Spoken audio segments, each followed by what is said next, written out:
시청자 여러분 안녕하십니까? 네, 미뉴스특보 시작합니다. 네 분과 함께 이야기 나눠보겠습니다. 서정욱 변호사, 이현종 문화일보 논설위원, 김성환 시사평론가, 백성문 변호사 함께합니다. 안녕하세요. 안녕하세요. 박근혜 전 대통령 조사 관련해서 오늘도 3차 조사가 이루어지고 있는데 예.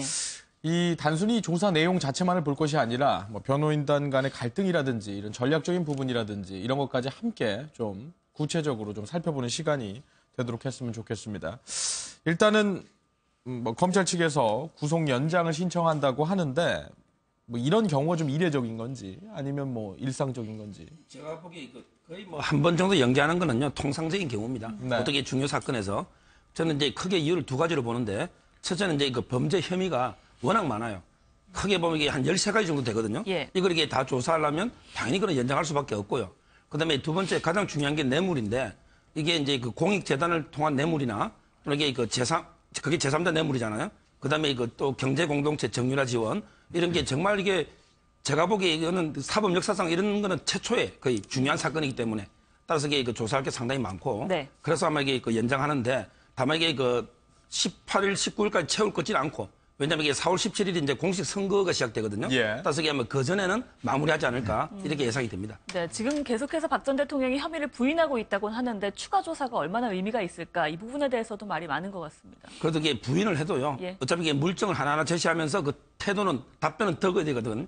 어차피 이게 나중에 재판이 증거가 되기 때문에 따라서 이게 부인하면 부인하는 대로 조서는 받아야 되기 때문에 네. 뭐 그거는 크게 자백할 걸로 기대하지는 않습니다. 예. 그러니까 지켜보는 사람들 입장에서는 뭐 응당 법 절차에 따라서 뭔가를 해야 된다라는 취지에 대해서 공감 못하는 건 아닌데 계속 평행선을 달리다 보니까 이담 앵커가 말한 대로 이 지켜보는 사람 입장에서는 이게 얼마나 좀 실효성을 갖느냐, 유의미하느냐 이런 부분에 대해서 궁금해하는 거죠. 실질적으로 박 전 대통령의 태도가 바뀔 가능성은 없습니다. 지금으로 봐서는. 예. 하다못해 이제 얼마 전에 맨 처음에 조사받을 당시에는 안종범석의 수첩과 관련해서 아무래도 안종범석이 좀 확대 해석한 것 같다는 취지로 얘기했다. 이제는 더 이상 물러설 수 없는 정도의 증거가 나오니까 다른 사람 얘기를 들은 것 같다. 이게 그러니까 완전히 부인하는 것을 그냥 결론을 지어놓고 진행을 하는 건데요. 말씀하셨던 것처럼 실질적으로 뭐 자백을 끌어내거나 하는 거에 대한 실효성은 없습니다. 없긴 하지만 그러니까 쉽게 말해서 검찰에서 처음 조사받은 당시에는 총론적인 조사를 받았다면 예. 이제는 강론적인 조사를 받는 거예요. 그 세부 사항 하나하나 증거 제시하면서 이 박 전 대통령이 이 증거에 대해서 어떤 입장을 취하는지를 확인을 해야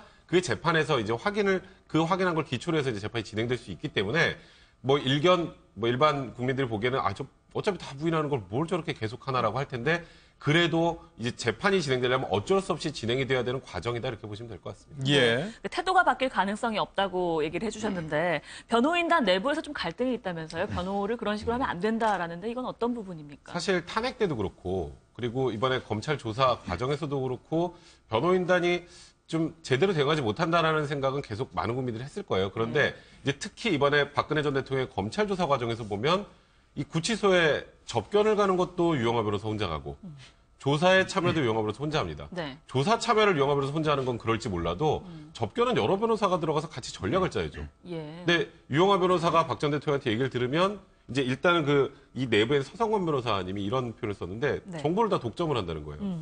그게 지금 박근혜 전 대통령의 변호인단이 총 9명인데 예. 그럼 변호인단에게 박 전 대통령의 입장이나 이 내용들을 전달을 하고 네. 여기서 전략을 짜서 뭐 결론을 내서 들어가야 될 텐데 유영하 변호사 박 전 대통령 그냥 모르쇠 아니다 전략으로만 일관하고 세세하게 뭔가 객관적인 증거가 나왔을 때 돌파할 수 있는 방법들에 대해서는 다른 변호사들하고 상의를 안 한다는 거예요. 그럼 다른 변호사들이 할 게 없잖아요.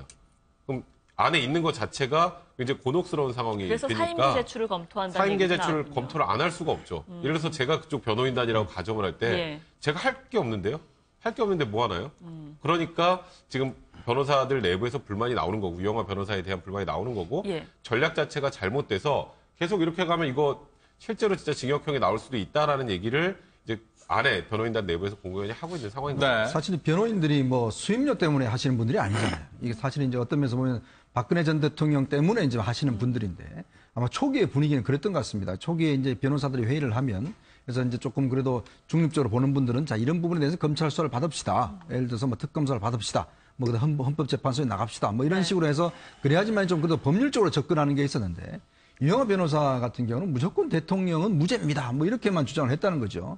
그러니까 그렇게 이제 갑론을박이 벌어지다 보니까 예. 물론 최종 선택자는 결국 이제 박 전 대통령 아니겠습니까? 네. 어떤 이제 변호사들이 여러 가지 의견을 제시를 하면 그 중에서 내가 누구 걸 선택을 하느냐는 이제 박 전 대통령 입장인데, 근데 문제는 박 전 대통령의 시종일관 사실은 이제 유영하 변호사의 이야기를 들었다는 거죠. 왜냐하면 사실 2007년 선거부터 유영하 변호사가 이제 BBK 그때 이 마타도어라든지 여러 가지 이제 그 예. 흑색 선전 이걸 담당을 했었습니다. 네거티브 검증팀을 네, 네거티브 했다는 거죠. 검증팀을 하면서 그때 본인이 돈을 들여서 직접 미국까지 갔다 오기도 하고, 그러니까 굉장히 충성도를 많이 보여줬어요. 네. 이제 그러다 보니까 그 이후에도 하여튼 유영하 변호사가 출마한다는 데는 박 전 대통령이 몇 번씩을 가서 선거운동을 해주고 했는데 결국 뭐 떨어지긴 했습니다만은 그만큼 이제 애정을 왔는 것이죠. 그러니까 그만큼 어떤 면에서 보면 내 사람이다 이렇게 생각하는 것 같아요. 즉 충성도를 가지고 놓고 따져버리니까 네. 결국 변호인들 입장에서 보면 사실은 법률가들은 냉철하게 법률적으로 봐야 되는데 충성도를 갖고 거의 판단하다 보니까 결국 지금까지 온 것이 아닌가. 네. 그래서 나머지 변호사들이 도저히 못하겠다는 이야기가 나오는 것 같습니다. 이 두 분의 관계에 대해서 이제 뭐 특수성이 있겠지만 그 근본적인 원인은 이제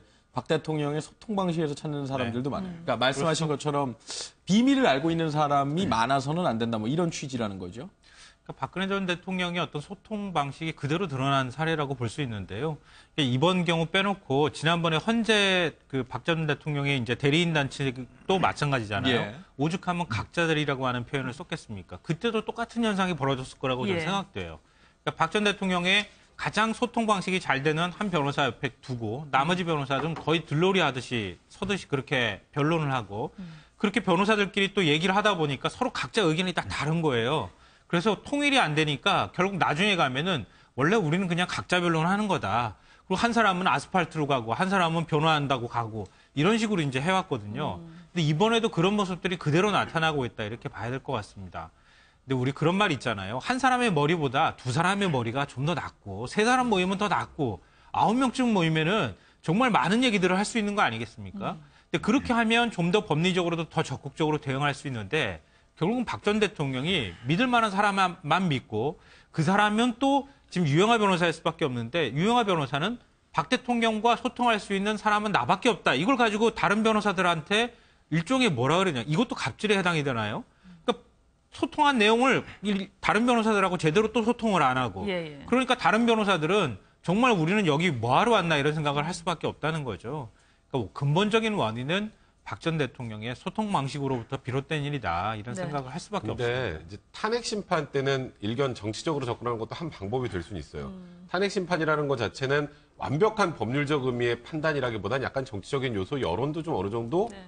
필요하거든요. 예, 예. 이제 그래서 정치적으로 접근했던 것 같은데 하지만 검찰 조사하고 형사 재판은 아예 다르죠. 이건 순수하게 완벽하게 법적으로 접근을 해야 되는데 아직도 정치적으로 접근하시는 것 같아요. 그리고 유영하 변호사도 지금까지 이제 얘기가 나온 게 다른 변호사들이 이번에 검찰 조사 처음 받을 때 이제 예상 답변 같은 것들을 만들잖아요. 그 유영하 변호사하고 따로 만들어서 예. 유영하 변호사 걸로 들어갔다는데 그냥 객관적인 증거가 나와도 무조건 모른다, 아니다 이걸로만 일관을 하게 되면 이게 문제가 뭐가 되냐면 네. 명확한 객관적인 증거나 진술들이 있음에도 불구하고 부인을 하면 나중에 법정에서 판단이 이제 나올 때 그러니까 쉽게 말해서 반성을 하지 않는다는 얘기가 들어가면서 양형이 상향 조정될 가능성이 예. 많아요. 그러니까 좀 전략적으로 접근하는 방식을 지금 검찰 조사나 형사 재판은 달리 해야 될 텐데 기존의 방식을 그대로 고수하고 있다는 것. 네. 그거는 박 전 대통령에게 전혀 도움이 되지 않는 방식이라고 봐야 될 것 같습니다. 그러니까 네. 그 도움되지 않는 방식을 왜 끌고 나가느냐. 네. 여기에도 나름의 어떤 의미가 숨어 있을 수 있다고 보는 건데요. 그러니까 이번 재판을 그냥 일반적인 사법 재판이 아니라 정치 재판으로 끌고 갈 의도를 갖고 있다고 저는 생각해요. 예. 그러니까 이렇게 해서 재판이 끌고 갈 때 대법원까지 가기 위해서는 1년 그 이상의 시간이 걸릴 수밖에 없지 않습니까? 그러니까 그 시간쯤 되면은 사실 사면 얘기도 나올 거고 정치 지형도 바뀔 가능성도 있거든요. 그러니까 어찌됐든 이런 상태를 계속 끌고 나갈 경우에 언젠간 다시 살아날 가능성이 있다. 그 전에 내가 만약에 혐의를 인정을 해버리면 그때 가서 사면 받을, 물론 이제 다른 차원의 문제로 사면을 결정하겠지만 그때 가서 사면을 요구할 권리, 요구할 어떤 목소리, 예. 이런 것들도 정당성도 떨어질 개연성이 있다고 볼 수 있다고 생각돼요. 예. 네. 그러니까 지금에 있어서는 최대한 부인하고 마지막 대법원까지 시간 가고 그 가운데 뭔가 좀 정치적 재기를 노리는 그런 전략이 같이 숨어 있지 않나 이렇게 예. 생각됩니다. 네. 그러니까 모르쇠로 일관한다거나 남 탓을 하는 것 자체가 최선의 전략이다라는 얘기도 나오는데 그렇습니까?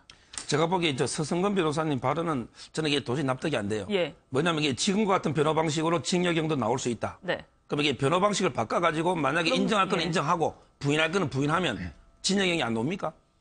진역이건요. 이게 뇌물은요. 진역 10년 이상이에요. 10년 이상. 이 말이 이게 아무리 자백을 해도 판사가 장량 간격을 최대한 해도 5년 이상이고 예. 3년이 넘으면 집행유예가 안 되는 거예요. 따라서 이게 저는 어차피 이게 다른 범죄는 징역 뇌물에 묻어가는 거 형량이에요. 왜냐하면 우리나라는 범죄 13개 있어도 13개를 다 합치는 게 아니고 미국처럼 예. 병과주의가 아니고 뇌물죄에서 장기의 2분의 1까지 가중하는 거예요. 자 그렇다면 끝까지 대통령 부인할 수밖에 없지 인정할 거 인정하면 예. 그럼 징역이 안 나오면 뭐 벌금이 나오거나 무죄가 나옵니까? 집행유예가 나옵니까? 그렇지 그래서 이게 않다는 저 거죠. 발언은 이해할 수가 없고 그리고 이게 하나만 저 대통령 변호인 측에 대해서 뭐 옹호는 아니지만 예. 예를 들어 이게 이재용 변호사 있잖아요. 네. 이재용 부회장의 그 변호인단 예, 예. 태평양에 그 아주 거물급 정말 저도 존경하는 분이 몇 분 있던데 네. 이런 호화 변호인단이 8분이 했는데 구속영장 발부됐잖아요. 그런데 뇌물 준 사람은 아주 가벼운 범죄로 영장이 발부됐어요. 그러면 뇌물 받은 사람이 영장 발부된 게 변호인 탓인가? 저는 항상 이게 본질은 국정농단의 실체고 변호인은 부차적인 건데 저희가 너무 변호인 가지고 예. 방송에서 좀 왈가왈부하는 면이 있지 않나 이런 생각도 들어요. 네. 저는 그러니까 지금 말씀하신 거 저도 이해는 되는데 이제 부인을 해도 부인의 방식이라는 게 중요하잖아요. 예. 그러니까 객관적으로 명백한 증거가 나올 때 인정하라는 의미가 아니라 그럼 부인을 해도 법적으로 부인을 해야 되는데 아. 감성적 정치적 부인이에요. 그러니까 예를 들어서 뭐 경제 공동체 관계에서 지금 문제가 되는 게 지금 현재 그 삼성동 자택을 지금 최순실과 임순례 씨가 임선희 씨. 임선희 씨가 예. 구입을 했다라는 그런 내용이 나오면 그 부인하는 방식은 그러면 이 돈을 장충동 집을 팔고 이제 그 돈 가지고 했다라는 그 정도인데 예. 거기 돈이 4억이 비거든요. 이제 그런 부분들을 나머지 자료를 찾아서 정리를 하던가 그런 부인하는 방식에도 좀 그게 약간 방식의 차이가 있잖아요. 그리고 부인에도 신빙성이라는 게 있고. 네네. 근데 지금은 전혀 부인의 신빙성을 찾을 수 없는 방식의 부인을 하고 있기 때문에 저도 마찬가지예요. 뇌물죄 인정 못하죠. 뇌물죄는 인정을 하면 정말 말 그대로 그거는 뭐 20년형 이상이 나올 가능성이 많은데 예. 부인을 하더라도 뇌물죄는 법리적으로 다툴 게 워낙 많으니까 네. 이 다툼의 방식을 바꿔야 살아날 길이 생긴다는 게 이제 서성원 변호사의 얘기인 네. 거고 유영하 변호사는 뭐가 나와도 무조건 모르겠습니다, 아닙니다로 일관하는 방식을 택하다 보니까 변호사들 내부에서 서로 이제 의견 대립이 있는 거라는 네. 네. 서정욱 변호사 말씀은 이제 뭐 변호인단의 방식 자체가 본질이 아니다 이런 말씀이신 것 같은데 방송에서 그거를 다루는 이유는 이런 부분도 있을 것 같습니다. 그러니까 예를 들면 변호인단이 변호에만 총력해야 되고 주력해야 되는 그런 부분들 저희가 오히려 알지 못하는 법률적인 얘기를 더 많이 할 것으로 저희는 그동안 기대하고 예상을 해왔는데 그거와는 반대로 뭐 탄핵 심판 때부터 비롯된 어떤 뭐 여론전이랄지 이런 부분들에 더 치중된 모습을 보였기 때문이 아닌가. 그래서 좀 그 부분에 대해서 관심을 갖게 된 게 아닌가. 이런 반문도 근데 가능한 것 왜냐하면 같아요. 중요하죠. 왜냐하면 네. 사실은 이제 우리가 박 전 대통령이 전직 대통령이지 않습니까? 그러니까 대통령이 지금 이 탄핵까지 된 상황에 대해서 그럼 과연 어떠한 이야기를 하고 어떠한 변론을 하는 것인지 또 그것이 어떤 면에서 보면 지금 현재 어떤 사법체계나 이런 데서 합당한 것인지 이런 문제와 같은 경우는 사실 뭐 관심사일 수밖에 없고 특히 또 이제 내부에서 저런 이제 논란 자체가 이미 불거져 나온 상황이거든요. 예. 그러니까 뭐 예를 들어서 뭐 잘 진행되면 모르겠지만 내부 비밀 변호사로부터 사실 이제 지금 거의 연락이 안 되는 상태가 되는 분들이 꽤 많지 않습니까? 예. 특히 또 지난 이제 헌법재판소의 그때 대리인단이 보여준 모습이 국민들 입장에서 보면 과연 저분들이 또 법률적인 대리를 하는 것인지 아니면 정말 자신들만을 위해서 하는 것인지 이런 의심들을 많이 샀지 않습니까? 네. 이제 그렇기 때문에 그러니까 그런 모습 자체가 결국 이제 박 전 대통령 모습으로 투영돼서 나타나지 않습니까? 그렇기 때문에 국민들 입장에서 볼 때는 그 변호인들이 어떻게 쓰느냐. 지금 아마 박지만 씨 동생인 박지만 회장도 변호인 이야기를 자꾸 하는 것도 예. 바로 이런 문제 때문에 자꾸 이제 바꾸려고 하는 것인데. 네. 근데 결국 뭐 당사자가 뭐 싫다고 하면 뭐 안 되는 일이니까. 예. 결국 뭐 지금 제가 볼 때는 아마 이렇게 그냥 가긴 갈 것 같습니다. 저도 이게 물론 이게 변호인단을 응원했지만 저 네. 아쉬운 점도 몇 가지 있어요. 예. 3가지 말씀드리면 첫째는 이게 모든 출석을 만료했다는 거예요. 예를 들어 1차 검찰 수사든 헌재든 특검이든 출석은 해야 돼요. 예. 왜냐하면 이게 국가기관의 수사에는 적극 협조하는 게 그게 맞고요. 그다음에 두 번째 항상 이게 변호인은 법정에서 이야기해야 돼요. 이 말이 이게 정치투쟁이나 장외에서 변론하면 안 되거든요. 예. 그런데 예를 들어 김평호 변호사나 서석구 변호사가 집회에서. 태극기 집회 이건 아쉬움이 있고요. 저는 세 번째 가장 큰 문제가 각자 대리 문제예요. 네. 각자 대리는 이게 우리 민법에서 보면 대리인이 여러 명 있을 때 각자가 다 정권 대리한다 이런 문장인데 이런 이제 그 탄핵 재판이나 형사 재판은 변호사들끼리 긴밀히 소통하고 대통령 소통을 해서 하나의 통일된 입장을 내놔야 되는데 각자 대리해서 자기 마음대로 기피 신청도 마음대로 하고 이러면 이게 바로 중구난방이 돼버려요. 따라서 이게 이런 세 가지 저는 아쉬운 점도 있다고 봅니다. 예. 네. 이런 가운데도 새로운 얘기도 있습니다. 이재만, 안봉근, 또 정호성 전 비서관에게 최순실 씨가 돈을 줬다. 그러니까 특검이 확보한 최순실 씨의 수첩에서 이게 나왔단 말입니다. 예. 그냥 민간인 신분이라면 줄 이유가 없는 거잖아요. 그렇죠. MBN 단독 보도로 이제 예. 나온 것으로 알고 있는데요. 그러니까 그동안에 이제 박 전 대통령과 최순실 씨의 관계를 설명할 때 네. 이른바 경제 공동체라는 표현을 사용했는데 그때 제시했던 증거가 특검이나 검찰도 마찬가지로 박 전 대통령한테 최순실 씨가 옷을 만들어서 준 거라든가 예. 그리고 박 전 대통령이 삼성동 이 집을 구매할 때 그 과정 이 두 가지 정도가 주로 이제 거론이 되었던 거거든요. 근데 이번에 이제 최순실 씨 수첩을 특검이 압수수색하는 과정에서 확보를 했는데 네. 그 안에 정호성, 이재만, 안봉근 3명한테 최순실 씨가 매년 3천에서 5천만 원을 줬다고 하는 내용들이 추정되는 내용이 기록돼 있었다는 네. 겁니다. 예. 만약에 이렇게 돈이 오갔다는 게 확인이 된다면 이건 무슨 얘기냐면은 대통령은 뭐 이걸 알고 있었는지 없었는지를 일단 두더라도 최순실 씨가 왜 문고리 3인방한테 돈을 줘야 했는가라는 예. 거죠. 그러니까 박 전 대통령은 이 사실을 난 몰랐다 이렇게 부인할 수 있겠지만 네. 박 전 대통령을 최측근 가장 지근거리에서 보좌했던 3명이 최순실 씨하고 이른바 경제적인 뭔가 그 관계가 오고 갈 수 있는 그게 있었다는 겁니다. 이 얘기는 즉 다시 말씀드리면은 정호성 전 비서관의 어떤 그 비서관을 통해서 최순실 씨 태블릿 PC로 넘어갔던 국가 기밀이나 이런 것들이 그냥 넘어간 게 아니다. 그러니까 결국은 박 전 대통령한테 돈이 넘어간 거나 똑같은 효과로 나타나는 것이다. 예. 경제 공동체의 효과가 나타난다고 볼 수 있는 그런 굉장히 중요한 정황 증거가 될 것 같습니다. 네. 그러니까 그 한상훈 조리장이라고 예. 청와대 이제 있는 이제 그 대통령이 거주하는데 그 조리장에 예. 증언한 바에 따르면 예. 최순실 씨가 매주 일요일마다 청와대에 들어와서 네. 그 청와대 이제 관저에서 3명을 불러놓고 회의를 했다는 거 아니겠습니까? 그때 대통령은 자기 방에서 이제 식사라든지 TV 시청을 하시고, 예. 그다음에 3명은 식당에서 이제 계속 회의를 했는데 한상훈 조리장이 왔다 갔다 하면 나오지 말고 문을 닫아라, 네. 이거 화장실 이용하지 말라 이렇게 하면서 회의를 했다는 거예요. 예. 그러니까 거기서 보면 모든 국정에 대한 문제가 그때 논의가 된다는 겁니다. 그러니까 실질적으로 박근혜 정부에서 가장 핵심적인 논의 테이블은 바로 그 회의였던 겁니다. 그러니까 모든 사안들을 거기서 최순실이 직접 점검도 하고 네. 지시도 하고 그다음에 이렇게 하면서 결국은 최순실이 어떤 면에서 보면 국정농단의 가장 핵심적인 바로 이제 포인트가 바로 그 회의에 있는 것이거든요. 자, 그러면 그 회의를 하게 된 출석 당사자들 그때 이제 한상훈 조리장이 한 이야기를 보면 그때는 밥 먹는 것을 다 3명이 각자 와서 따로 먹고 예. 그러니까 최순실도 따로 먹고 했다는 거 아니에요? 3명이 같이 모이는 것도 아니고.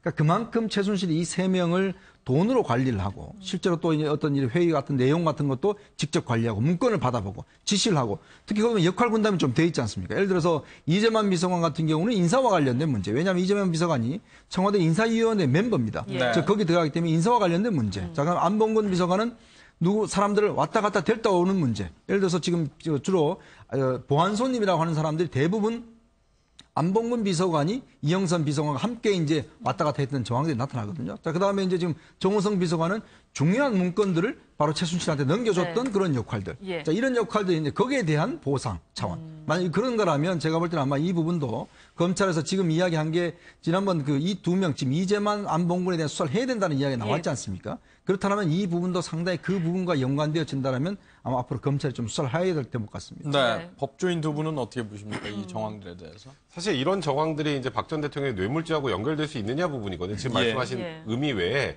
그러니까 박 전 대통령과 최순실 그리고 이제 문고리 3인방 이렇게 긴밀하게 연결이 되고 최순실이 문고리 3인방에게 3천에서 5천 정도 돈을 줬다면 실질적으로 경제적 이익은 같은 거 아니냐. 그러니까 지금 뇌물죄에서 제일 중요한 게 지금 경제적 공동체라는 개념을 많이 쓰면 실질적으로는 뇌물죄 공범이 될 수 있느냐거든요. 공범이 되려면 이 정도로 밀접해야 된다라는 취지의 정황 증거들이 계속 있는 거예요. 그러니까 말씀드렸던 뭐 삼성물 자택 구입 비용이나 의상실 대납 비용이나 특히 이렇게 뭐 문고리 3인방의 금전을 지불했던 내용들 이런 내용들이 종합이 되면 박 전 대통령과 최순실 씨의 관계가 어느 정도 규명이 되고 규명이 된다면 박 전 대통령이 직접 받지 않고 최순실과 정유라에게 돈이 지원이 됐어도 뇌물죄 공범이 될 수 있다. 그거의 작은 정황 증거 중에 하나. 일단 증거상으로 보면 그 정도의 의미가 있을 거라는 생각이 듭니다. 네. 제가 보기에 이거 특검이 저는 경제 공동체보다요. 예를 들어 이게 물론 경제 공동체에 약간 이게 뭐 영향을 줄 수는 있는데 예. 오히려 이게 뇌물로 저는 왜 조사를 안 하는지 그게 이해가 안 돼요. 예를 들어 이게 최순실 씨가 대통령한테 3억 7천만 원 예를 들어 옷을 공짜로 줬다.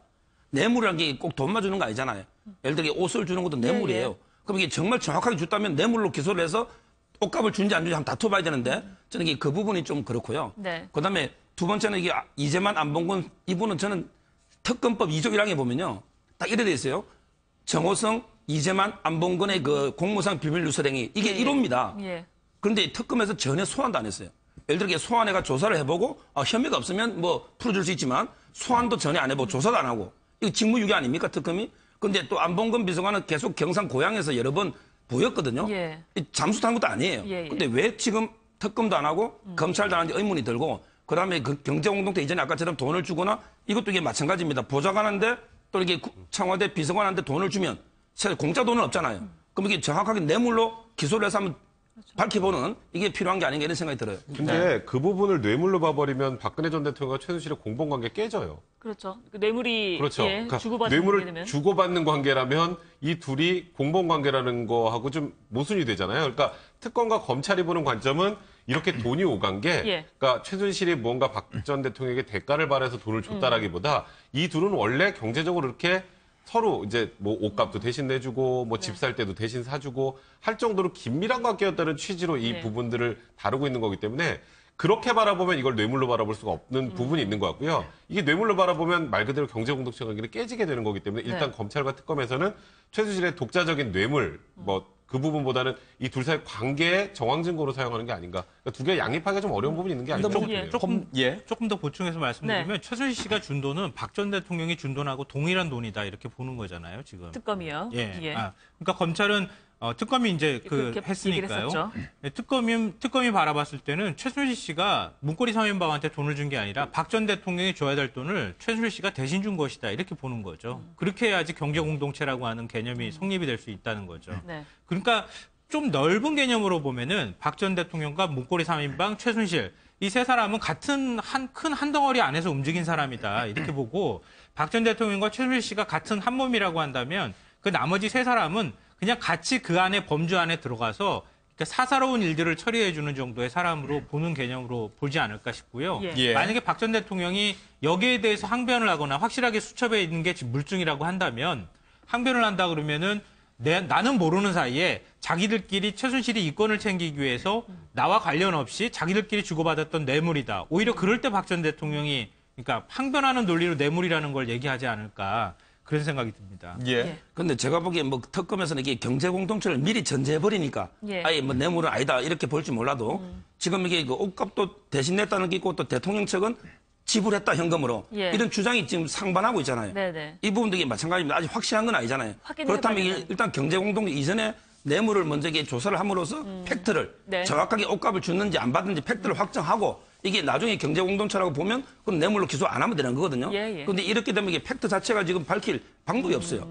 네네. 중간에 빈 공간을 좀 확인하고 가야 된다는 말씀이시죠. 네, 이현종 의원께서는 어떻게 그러니까 지금 보시는지. 이 세 사람 같은 경우는 사실 이제 뭐 청와대뿐만 아니라 이미 98년도부터 같이 함께 했는 것이거든요. 예. 자, 그럼 그때부터 이미 최순실이 여기 직접 개입을 했습니다. 자, 그렇다면 단순히 지금 이게 청와대 근무할 때만 준 것이 아니고 그동안 뭐 꾸준히 예를 들어 최순실이 이 세 사람에 대해서는 뭐 그 어떤 월급 형태 통해서 관리를 했다라고 한다라면 예. 사실 아까 이야기했듯이 이제 경제 공동체 즉 박근혜 전 대통령이 직접 돈을 주지는 않습니다, 이분이. 뭐 자기가 돈을 어떤 뺄 수도 있는 그런 뭐 이 해본 분이 아니기 때문에. 그러니까 모든 돈 주고 이런 것들은 실질적으로 최순실이 다 했던 것이죠. 네. 그러니까 그런 걸로 보면 실제로 어떤 두 사람 관계의 어떤 경제적 공동체라는 게 성립이 되는 것이고, 즉 최순실이 준 것은 결국 박 대통령이 준 거예요. 그러니까 어떤 비서관들한테 이제 그렇게 이 사람들도 아마 생각을 했을 가능성이 예. 높죠. 그렇기 때문에 최순실에 대해서 꼼짝도 못하고 최순실의 이야기는 곧 대통령의 이야기로 알아들었던 이제 그러한 정황들이 이미 청와대 들어가서뿐만 아니라 이미 그때부터 꾸준하게 그런 게 체화된 그런 것이 아닌가 저는 그렇게 추정을 해봅니다. 예. 네. 그리고 앞서 좀 중요한 말씀하셨는데요. 네. 왜 안봉근 이재만은 안 잡느냐, 예, 그 왜 조사도 안 하냐 이렇게 네, 말씀하셨는데. 혐의에 따라 별도로. 네. 예. 그러니까 조사조차 하지 않은 것은 좀 문제가 있다 이런 얘기를 참 여러 차례 많이 얘기를 했거든요. 그럴 때 여러 가지 이제 해석이 나왔는데 이번 건이 만약에 이게 사실이라면 어떤 방식으로든 최순실 씨한테 돈을 받았다는 얘기가 될 수도 있는 거잖아요. 그러니까 최순실 씨한테 왜 청와대 그 비서관들이 돈을 받겠습니까? 말이 안 되잖아요. 어떤 방식으로든 최순실 씨가 사익을 취했다고 한다면 박 전 대통령의 논리로 설명하더라도 두 명은 혐의가 있는 것이거든요. 그러니까 제가 볼 때는 두 사람을 조사조차 제대로 하지 않았다는 얘기는 거꾸로 얘기하면 두 사람이 그만큼 특검이 협조한 내용이 있지 않을까. 그렇기 때문에 굳이 불러다가 더 하지 않아도 될 만큼의 뭔가를 듣지 않았을까. 네. 그렇게밖에는 추정하고 생각해 볼 수 있는 게 없을 것 그럴 같습니다. 가능성이 예, 있습니다. 저는 조금 견해가 다른데요. 네. 그러니까 물론 안봉근 비서관, 이재만 비서관 같은 경우에 정말 무언가 잘못하고 국정농단의 주범 중에 한 명이야라고 생각하는 국민들이 많지만 딱 떨어진 혐의는 없어요. 딱 이제 이거는 무슨 범죄야는 없어요. 예, 예. 그러니까 정호성 비서관 같은 경우에 어쨌건 자료를 바깥으로 유출을 했잖아요. 공무상 비밀누설이라는 죄명이 명확하게 딱 떨어지는데 뭐 안봉근 비서관 예를 들어서 뭐 비선 의료진 뭐 그다음에 보안 손님들 실어 나른 거 그걸 딱 무슨 죄 하면 없어요. 근데 그러다 보니까 안봉근 비서관도 빠져나가니까 예를 들어서 이영선 비서관 같은 경우에 그 죄가 있었던 게 의료법 위반의 공범이었거든요. 예. 의료법 위반의 공범은 사실 부차합니다. 그 부분은 기소한다는 것 자체도. 그러니까 직접 본인이 무면 의료행위를 한 게 아니라 의료행위 면허 없는 사람을 데려와서 의료행위를 하게 하는 좀 시켜준 거죠. 도와줬다라는 정도라면 그거는 사실 뭐 혐의를 인정하기도 좀 애매한 부분인데 네. 그러니까 안봉근 비서관 같은 경우는 딱 떨어지는 그러니까 뭐 여러 곳에 인사에 개입했다는 의혹은 있지만 그것도 명확한 실체적인 증거가 나오지 않은 상태고 이재만 총무비서관 같은 경우도 공무상 비밀 누설할 때 이재만 총무비서관이 전사실도 관리했으니까 다 알았을 거야. 근데 청와대 압수수색 못했잖아요. 그러니까 거기에 관련된 증거도 명확하지 않아요. 그러니까 조사를 할 필요성은 있으나 조사를 하려면 사전적으로 뭔가가 준비가 되고 정리가 된 게 있어야 되는데 그것들이 없이 뭐 세간에 떠도는 풍문들 위주로만 있다 보니 그러다 보니까 검찰 입장에서 좀 난감한 게 아닌가. 지금 상황에서 예. 뭐 이 둘을 봐주거나 그런 것 때문에 안 부르는 것 같지는 않고요. 그러니까 왜 그 부분이 좀 조사를 안 부족하지 하냐 않나. 이런 의문인 그러니까 거죠. 박관천 전 네. 경정이 그랬잖아요. 그 안봉근 이재만 비서관을 구속수사해야 된다. 만약에 안 하면은 내가 더 추가로 혐의 폭로할 수 있다. 이런 식의 얘기를 했잖아요. 그래서 그 부분은 그분이 추가로 좀 폭로를 하셔야 됩니다. 지금 없어요. 아니 근데 네. 그 특검도 조사를 했어요. 박한천 경정을. 예. 그럼 뭔가 얘기를 들었을 거 아닙니까? 뭐 입을 굳게 닫고 있는지는 모르겠지만 그러면은 뭔가 더 추가로 지금까지 네. 나오지 않은 내용 중에 뭔가 알고 있거나 또 그동안에 했을 법한 일들이 더 많이 있을 것 같은데 그런 내용들이 왜 안 나오는가? 이것도 좀 이상하다는 거죠. 예. 저도 저는 백 변호사님 의견은 좀 다른 게 네. 예를 들어 이게 딱 떨어지는 혐의가 있는지 없는지 조사를 해봤습니까? 물론 이게 청와대 압수수색은 못했다 칩시다. 그럼 이게 이재만 집이나 안봉근 집이나 휴대폰이나 뭔가 조사를 철저하게 해보고 딱 네. 떨어진 혐의가 없으니까 안 하는데 혐의가 없이 조사하라고 특검법 2조 1항에 딱 예. 주시면 검찰은 물론 범죄에 상당한 혐의가 있어야 조사하는 건 맞아요. 예. 그런데 예를 들어 이재만 그분이 조사도 못할 정도로 혐의가 없습니까? 왜냐하면 메일을 공유하고 여러 조사 정도는 할 수 있는 혐의는 네. 있잖아요. 그럼 이게 개인 집이든 핸드폰 청와대는 그렇다 치더라도 조사를 해야 되는데 그거는 의지를 안 보였잖아요. 네. 그래서 저는 이게 좀 달리 생각합니다. 이번에 나온 최순실 수첩에 관련해서는 조사를 할 필요가 있는 겁니까? 그러니까 그 지금 돈을 받았다라는 게 아까 서정욱 변호사 말씀하셨던 것처럼 만약에 이쪽으로 연결되는 뇌물이라면 예. 그럼 조사를 해볼 필요가 있겠지만 네. 지금 특검과 검찰에서 바라보는 구조는 최순실과 박근혜 경제적인- 대통령의 공범 관계니까 이건 또 뇌물도 아니란 말이에요. 네. 근데 그러면은 사실 이제 딱히 제가 말씀드린 떨어진 혐의가 없기 때문에 그런데 예. 이재만 안봉근 같은 경우도 조사를 아예 안 받은 건 아니죠. 검찰에서. 네, 검찰에서 조사를 받았죠. 근데 그때 이제 뭔가 유의미한 증거 자료들을 확보하지 못한 네. 상황이기 때문에 그런 게 아닌가. 저도 이 둘을 전혀 두둔해주고 싶은 생각은 아, 예. 없습니다만 저희도 그런 말씀입니다. 검찰과 예. 특검에서 무언가 가지고 있는 패가 없었기 때문에 예. 아직까지 계속 못하고 조사를 안 있는 거예요. 하시는 네, 그렇게 예. 생각한 건 아니라는 예. 점. 저는 그게 더 오히려 이상해요. 왜냐면 검찰이 소환 조사를 했어요. 한 예. 차례씩. 소환 조사를 했는데 검찰이 조사한 사람들 다시 다 조사했잖아요. 다 불렀잖아요. 특검이요? 불러서 특검이 다시 한번 다 조사하고 오히려 더 많은 혐의가 나왔거든요. 근데 검찰이 특검한테 넘겨줄 때 뭔가 특별히 부탁하거나 당부하거나 아니면 검찰에서 뭔가 했던 내용이 특검이 보기에 정말 이 정도면 충분하거나 아니면 이 사람들을 다시 소환 조사해서 문제를 더 만들지 않아도 그 외에 이 사람들이 두 사람이 얘기해 준 내용이 확실한 뭔가에 큰 도움이 됐다거나 이렇게 하지 않으면은 굳이 안 부를 이유가 별로 없는 거죠. 그게 오히려 더 이상합니다. 저는. 이 두 분의 거취가 그러니까 박 전 대통령이 지금 구속이 되기까지의 그 과정에서 한 번도 뭐 근처라든지 뭐 따로 뭐 연락을 했든지 뭐 이런 부분은 확인되지 않고 예. 있습니다만 모습을 보이지 않은 점도 뭐 여러 가지 의문점이라든지 추정을 낳게 하는 것 같습니다. 뭐 참고로 안봉근 비서관은 특검에 참고인 조사를 받았습니다. 예. 받았고 지금 이제 그 일단 집은 뭐 닫아둔 채 일단 지금 갔고 이재만 비서관은 아예 이사를 가버렸어요. 그래서 지금 현재 뭐 연락도 전혀 안 되는 상황이고 예. 또 두 사람이 이제 그 헌법재판소에서 대통령 대리인 측의 어떤 출석 요구를 이제 받았었는데 그걸 거부를 했었거든요. 그러니까 본인들도 아마 선을 그으려고 하는 그 그게 강한 것 같습니다. 네. 이 안봉근 비서관 같은 경우는 지금 현재 이제 대통령을 돌보고 있는 이영선 그 행정관의 예. 고등학교 선배거든요. 그러니까 청와대 들어온 배경도 이제 안봉근 비서관이 소개를 해서 들어왔어요. 예. 근데 그런 면에서 본다면 우리가 지금 이제 상태 추정하기에 두 사람이 분명히 조사할 게 분명히 있다라고 이제 추정하는데 안 된 걸 보면 네. 아까 이야기했듯이 뭔가 특검과 검찰 쪽에서 뭔가 예. 이 협조를 해준 거 아닌가 저도 그런 의혹에 좀 더 무게를 좀 더 싣고 싶습니다. 예, 네. 알겠습니다. 자, 이제 정치권 이야기로 좀 넘어가 보겠습니다. 문재인 후보와 안철수 후보와 문재인 후보 지지율이 좀 박빙 양상을 보이고 있습니다. 양자 대결이 아니고요. 다자 대결인데요. 지금 지지율 상황을 한번 보여주시면요. 예. 문재인 후보가 한 38%로 안철수 후보를 3%포인트 정도 앞서긴 합니다만. 오차 범위 내에 예, 있습니다. 그렇게 됐습니다. 근데 이제 그동안의 차이는 오차 범위 내에 근접전을 보이지 않고 있었는데 예. 최근에 이제 갤럽의 여론조사에 따르면 4일에서 6일날 조사에서 어제 발표한 여론조사의 결과에 따르면 오차 범위 내로 어쨌든 들어왔다라는 거죠. 그러니까 이 부분이 뭔가 그동안은 분명히 달라진 점이니까 이거를 한번 살펴볼 필요가 있을 것 같은데 양자 대결이 아니라 오자 대결. 그러니까 지금 나올 만한 소위 선수들은 다 나왔는데 따져보니 이랬다라는 점입니다. 그렇죠. 이제 양자 대결로 가상 대결이 아니고 오자 대결 속에서도 결국 이제 지금 두 사람이 박빙 승부를 벌이고 있는 거거든요. 왜 이번 조사가 이제 유의미하냐면 원래 선거 한 달 전, 오늘이 30일입니다. 예. 보통 한 달 전에 어떤 여론조사 결과가 선거 결과로 이어진 적이 많습니다. 대부분 네. 이어졌고 지난 2012년 선거 같은 경우도 당시에 이제 이제 문재인 안철수 후보 단일화가 되지 않습니까? 예. 그 된 이후에 사실은 되기 전에는 각자 이렇게 대결을 시켜보면 오히려 안철수 문재인이 더 높았어요. 박근혜 대통령보다. 근데 문제는 후보 단일화 된 다음에 오히려 전세가 역전이 돼서 박근혜 전 대통령이 그때 우세를 하면서 결국 예. 그 선거 결과가 그냥 쭉 가버립니다. 그러니까 지난번 노무현 대통령도 마찬가지로 정몽준 단일화 하면서 이제 결국 단일화는 그때는 성공을 했죠. 예. 쭉쭉 가버리는데. 그러니까 지금 저 의미는 뭐냐면 결국 이제 선거 구도 자체가 이제는 표 쏠림 현상. 즉 어떤 면에서 보면 이제 유권자들이 이제 판단을 하는 겁니다. 자기 어떤 처음에는 내가 좋은 사람 네. 쪽으로 다 이제 어떤 응답을 했어요. 근데 지금은 굉장히 전략적 응답이에요. 될 만한 사람까지 그렇죠. 이제는 뭐, 생각하는 이제 어떤 면에서 보면 내가 좋아하지도 않지만 예. 내가 더 싫어하는 사람이 있으니까 내가 좀 덜 싫어하는 사람한테 내가 표를 주겠다. 이런 의사를 이제 피력한 결과거든요. 그러니까 이게 이제 현실적으로 표로 연결될 가능성이 굉장히 높다라는 이야기입니다. 그러니까 그렇기 네. 때문에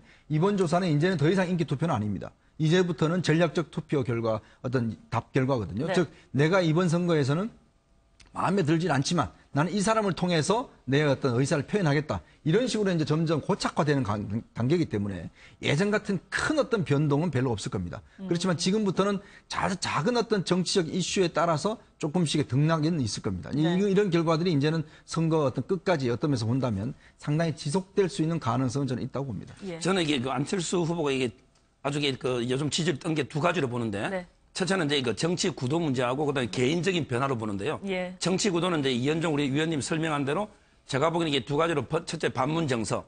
그런데 보수 후보가 지리멸렬한 그러다 보니까 이게 상대적으로 문재인 후보의 대항마로 예. 보수층이 지지하는 이게 정치 구도적인 원인이 하나 있고요. 거기 플러스 이게 저는 안철수 후보 개인의 변화도 큰 원인이라고 봅니다. 네. 정말 이게 그 몇 년 전과 비교해 보면 괄목 상당히 많이 변했어요. 제가 보기에 정말 그 의지가 단단해지고 네. 행동도 이게 과감해지고 무엇보다 이 권력의식 꿈이 아주 담대해지고 심지어 이게 목소리까지 바꿔서 의도적으로 예. 이거는 이게 그분이 그랬잖아요. 개인도 내 스스로 못 바꾸면 어떻게 국가를 바꾸느냐.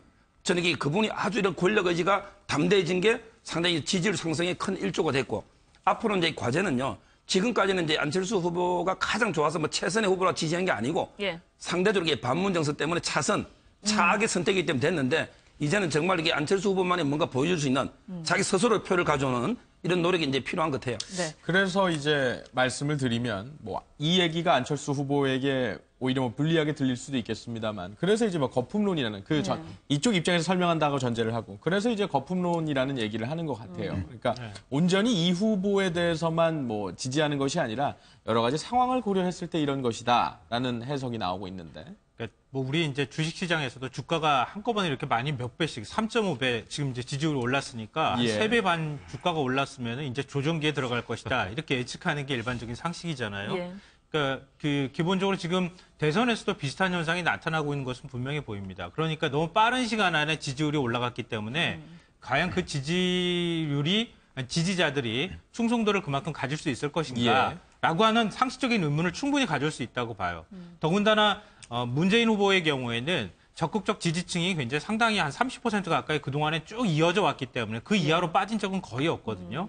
그렇기 때문에 특히 더 이제 안철수 후보 쪽의 지지층 자체가 두텁지 못하고 좀 허약할 것이다 이런 추정이 가능한데 이번 갤럽 여론조사를 보면은 또 그것이 아닐 수도 있다 이런 이제 추정을 해볼 수 있는 수치가 나왔습니다. 네. 그러니까 안철수, 문재인 두 후보를 비교했을 때 지지자들의 충성도를 비교해 보니까 54대 58 정도로 안철수 후보 쪽이 좀 충성도가 더 높게 나왔다는 겁니다. 55대 58로 네, 나왔습니다. 55대 58로. 그러니까 안철수 후보 쪽의 지지층의 충성도가 더 높다는 얘기는 이건 약간 좀 바이어스가 끼어있는 측면들도 있을 것 같긴 한데 왜냐하면은 반문재인 정서를 가지고 있는 보수나 그리고 중도층 정서가 오히려 문재인 쪽은 아니고 나는 안철수일 수밖에 없어라고 마음을 굳혔을 가능성은 있거든요. 그렇기 때문에 충성도가 높게 나올 가능성은 있다. 예. 그렇지만 우리가 기존에 얘기했던 것만큼 그렇게 거품이 끼어 있지는 않을 수는 있다.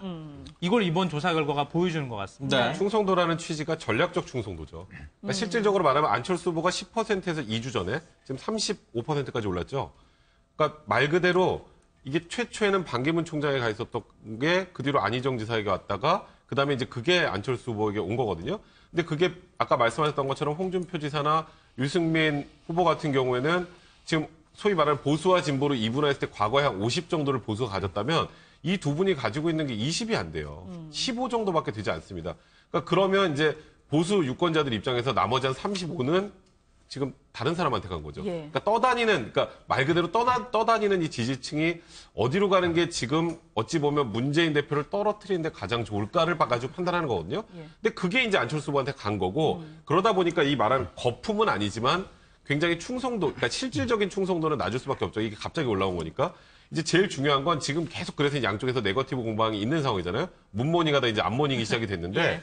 사실 안철수 후보에게 이제 가장 문제가 되는 건 아직 사실 완벽하게 검증이 되진 않았어요. 그러니까 그동안에는 검증의 필요를 별로 못 느꼈던 거죠. 이제는 이제 링 위에 올라온 거나 마찬가지 상황이니까 검증을 받아야 되는 상황이 될 텐데 다른 부분보다 전 제일 중요한 게 40석 가지고 국정 운영 어떡할래 이거 하고 네. 그다음에 원래 지금 대선 후보하고 당 안에 당론하고 다른 거 그 두 개 사드하고 개성공단 문제는 어떻게 해결할래? 이 부분에 대한 물음에 정확하게 대답을 하지 못하면 진짜 이 지금 민주당 쪽에서 얘기하는 거품이 될 수도 있는 거고 네. 이제 그 부분이 어느 정도 해결이 된다면 그렇다면 이게 정말 아까 말씀하셨던 것 전략적 충성도가 진정한 충성도가 돼서 갈 수 있는 그러니까 앞으로 한 열흘 정도가 굉장히 중요할 거라고 생각합니다. 네. 충성도에 여러 가지 괴가 있다는 말씀이신 것 같은데 이 질문도 하나 해보겠습니다. 예. 그러니까 그동안 문재인 후보는 그러니까 문재인 후보 측에서 주장하는 부분은 이제 콘크리트 지지율, 그러니까 네. 다시 말해서 충성도가 굉장히 높다. 그리고 이제 안철수 후보가 소위 말해서 좀 열려 있다, 상대적으로 확장성이 있다 이런 얘기인데 그 얘기가 확장성이 좋다는 얘기가 뭐 마냥 이런저런 상황에 따라서 정치 변수에 따라서 흔들릴 수 있다 이런 얘기는 또 아니지 않습니까? 그렇죠. 이제 확장성의 문제가 사실 이제 어떤 면에서 보면 문재인 후보는 지금 굉장히 딜레마에 빠져 있을 겁니다. 그게 뭐냐면 이런 상황에서 그러면 표를 더 얻기 위해서는 확장을 해야 되잖아요. 근데 확장을 더 하게 되면 사실 본인의 지지층 자체가 좀 흔들릴 수가 있고 예를 들어서 확장하기 위해서는 결국 뭡니까? 지금 중요하게 내걸고 있는 적폐청산과 그다음에 대청소라든지 예. 이런 어떤 그 강한 이미지들 예. 이런 의미를 좀 후퇴시켜야 되는 것이거든요. 그러니까 그렇게 하면 오히려 본인의 정체성 자체가 좀 흔들릴 수 있는 게 있어요. 또 근데 하나의 딜레마는 뭐냐면 자 그러면 이제 우리 식구들을 저 탄탄하게 묶어서만 가겠다 이렇게 생각을 하잖아요. 그러면 오히려 또 반대쪽이 더 결집할 수가 있습니다. 예를 들어 지금 안철수 지금 우리가 이야기했지만 후보 쪽에서 좀 헐렁하게 모여 있는 이 그룹 예. 자체가 만약에 이쪽 문재인 전 대표 측에서 자 이제 우리는 정말 정권 교체해야 된다. 적폐청산 반드시 해야 된다. 이런 쪽으로 나가면 반대쪽은 더 안 되겠구나. 더 뭉칠 수 있는 예. 거거든요. 그러니까 뭐냐면 이쪽으로 가자니 지금 이제 오히려 확장 자체가 좀 힘들어질 것 같고 또 이쪽으로 가자니 예를 들어 저쪽이 더 뭉칠 것 같고 예, 예. 이런 어떤 중고의 딜레마가 있는 거예요. 그러니까 그런 면에서 제가 이제 누차 이야기를 한 게 뭐냐면 결국 경선 국면에서 정말 문재인 전 대표가 조금의 저는 턴을 했어야 됐다. 이런 이야기를 하는 것이거든요. 왜냐하면 경선 국면에서 어떤 면에서 보면 너무나 안희정 지사하고 좀 그 선을 그어버렸어요. 그러니까 그게 뭐냐면 결국 안희정 지사 이야기한 대연정이나 그다음에 이제 그 선이라든지 이런 발언에 대해서 너무 문을 닫아버린 것이죠. 그러다 보니까 지금은 이제 이거 문을 다시 열 수가 없습니다. 경선인데 그렇게 문 닫아서 사실 어느 정도 막 정말 질린다는 말을 들을 정도로 예를 들어서 갈라졌는데 예. 지금 와서 안희정 지사의 뜻을 받아줘서 내가 그걸 대연정을 하겠다? 이거는 사실 어떤 면에서 보면 굉장히 좀 진정성이 없어 보이는 것이거든요. 그러니까 사실 어떤 좀 턴을 조금씩 해서 예전에 보면 DJ도 그렇고 YS도 그렇고 이 선거 이긴 사람들을 보면 예. 결국 경선 국면과 본선 국면의 전략은 조금씩 다른데 이 전략들을 조금씩 이동을 시켰어요. 왜냐하면 일본 유권자들이 잘 알아먹지 못하도록. 그렇지만 결국은 전체 민심을 좀 따라가는 측면이 있거든요. 네. 근데 지금 상황에서는 문 후보가 이걸 예를 들어서 확 바꾸기에는 상당히 제가 볼 좀 늦었지 않나. 바꾸지는 그렇게 좀 않겠죠. 생각이 저도 네네. 이게 그 위원님 말씀 한 말씀만 더 붙이면 물론 예. 안철수 후보가 이제 그 확장성하고 정체성 이게 딜레마는 맞아요. 예를 들어 정체성을 강조하면 확장성에 문제가 있을 수 있고 예. 또 이게 너무 자유한 것까지 확장성을 강조하면 정체성이 문제는 딜레마인데요. 저는 이제 이번 대선에 남은 유일한 변수는 두 개로 봐요. 예. 바로 이게 그 보수의 선택과 호남의 선택입니다. 네. 근데 이 두 개가 또 확장성과 정체성과 연결돼 있어요. 네네. 왜냐하면 이게 정체성을 강조하면 호남의 선택은 유리한데 예. 보수의 선택이 문제고 예. 또 이게 확장성 강조하면 보수는 하지만 호남에서 또 밀리게 되고 저는 이게 이런 딜레마 상황에서 안철수 후보한테 한 말씀 한다면 바로 이게 그냥 이럴 때일수록 원칙으로 돌아가라. 저는 이게 인위적인 공학 구도 연대를 예. 생각하지 말고 원칙대로 이게 자강론 주장한 대로 일관되게 나가면 보수는 이게 전략적으로 어차피 이게 사표 방지 심리든 또 이게 여러 가지 차악 후보 선택이기 때문에 보수는 전략적으로 선택하니까 예. 그런 거 고려하지 말고 원래 이게 본인의 원칙으로 기본으로 돌아가서 일관되게 나가라. 네. 이걸 조언하고 싶어요. 지금은 어떤 구호가 나오고 전략적인 이야기들이 나온다면은 조금 있으면 정책에 대해서 논하게 되잖아요. 근데 정책에는 중도가 없기 때문에 안철수 후보에게 오히려 불리할 수도 있다. 이런 분석도 있습니다. 근데 그건 좀 다른 생각을 갖고 있는데요. 예. 우리 이제 경제에서는 좀 진보적인 생각을 갖고 계시는 분들이 안보에서는 보수적인 생각을 갖고 있기도 하거든요. 그런 것처럼 특정 이념화돼 있다고 해서 네. 무조건 나는 진보기 때문에 다 진보야. 모든 분야에 있어서도 다 진보야라고 생각하는 것은 우리의 편견일 수 있다. 예. 그렇기 때문에 문재인 후보 측이 지금 굉장히 중요한 시점에 놓여 있는데 문재인 후보 측 입장에서 보면요. 보수 쪽이 나중에 아무리 열심히 노력한다 그래도 문재인 후보를 찍어줄 거라고 생각할까요? 저는 문재인 후보 측이 보수를 껴안는 행보나 그런 모션을 취할 수는 있겠지만 보수 쪽이 문재인 후보를 찍을 거라고 기대하면 안 된다. 저는 그렇게 생각합니다. 그러니까 문재인 후보는 지금 중도를 어떻게 끌어들일 것인가에 관한 문제인데요. 예. 문재인 후보 쪽에 제가 굳이 얘기한다면 문제는 경제와 노동이야. 이렇게 얘기해주고 싶어요. 왜냐하면 며칠 전에 한겨레 신문이 조사한 데서도 나와 있지만 우리나라 지금 중도층까지도 경제 분야에 있어서만큼 노동 분야에 있어서만큼은 굉장히 진보적인 성향을 띠고 있습니다. 분배의 문제, 양극화의 문제, 비정규직의 문제, 정규직과 비정규직의 임금 격차에 관한 문제. 이런 것들에 대해서는 지금 진보 보수 이념 성향을 떠나서 경제적인 아주 구조화되고 고착화되어 있는 모순이라고 생각하고 있다는 겁니다. 그러니까 문재인 후보가 만약 지금 전략을 만들 수 있다면 또 정책을 내놓을 수 있다면 바로 이런 부분에 타겟팅을 맞추면 된다. 그렇게 해서 중도가 뭔가 비전을 가질 수 있도록 문 후보 쪽으로 옮겨가도록 해야지 인위적으로 내가 화합하겠습니다. 이런 이미지나 그런 액션을 취한다고 해서 중도가 올 것 같지는 않다. 예. 그러니까 그거를 인위적인 메시지나 이런 걸로 만들어지는 것은 아니다. 그렇게 생각하고요. 한 예. 가지 더 붙이면 네. 우리가 게임 이론에서 내쉬 균형이라는 게 있습니다. 예. 이 뭐냐면 상대방이 전략을 바꾸지 않는 한 내 전략을 바꾸면 안 되는 거예요. 예. 내가 거기에 따라 맞추려고 한다거나 내 전략을 먼저 바꾸게 되면은 죽도 밥도 안 되는 현상이 나타나거든요. 그러니까 상대방이 그대로 안철수 후보가 이 강철수, 독철수를 유지하면 문재인 후보는 역시 야권의 털을 잡고 중도 쪽으로 조금만 한 발만 옮기면 되는 겁니다. 아니 문재인 후보 쪽에서 경제와 노동의 분야에 있어서 좀 더 진보적인 목소리를 내주면 중도 쪽이 저절로 희망을 가질 수 있다. 그건 전략적인 측면에서 한번 조언을 해주고 싶습니다. 굉장히 사실 수준 이제 높은 얘기예요. 개개 예. 공약이 많이 나오긴 시간이 너무 없어요. 그리고 이번 선거 구도 자체는 적폐청산하고 통합으로 아예 규정 지어져서 프레임화 돼버렸기 때문에 예. 지금 개개 공약을 뭘 얘기한다고 해서 유권자들의 귀에 들어올 가능성은 별로 없을 것 같고 그러다 보니까 안모닝, 문모닝만 지금 하고 있는 거거든요. 예. 근데 이제 제일 중요하게 생각을 하는 건 결국 상징입니다.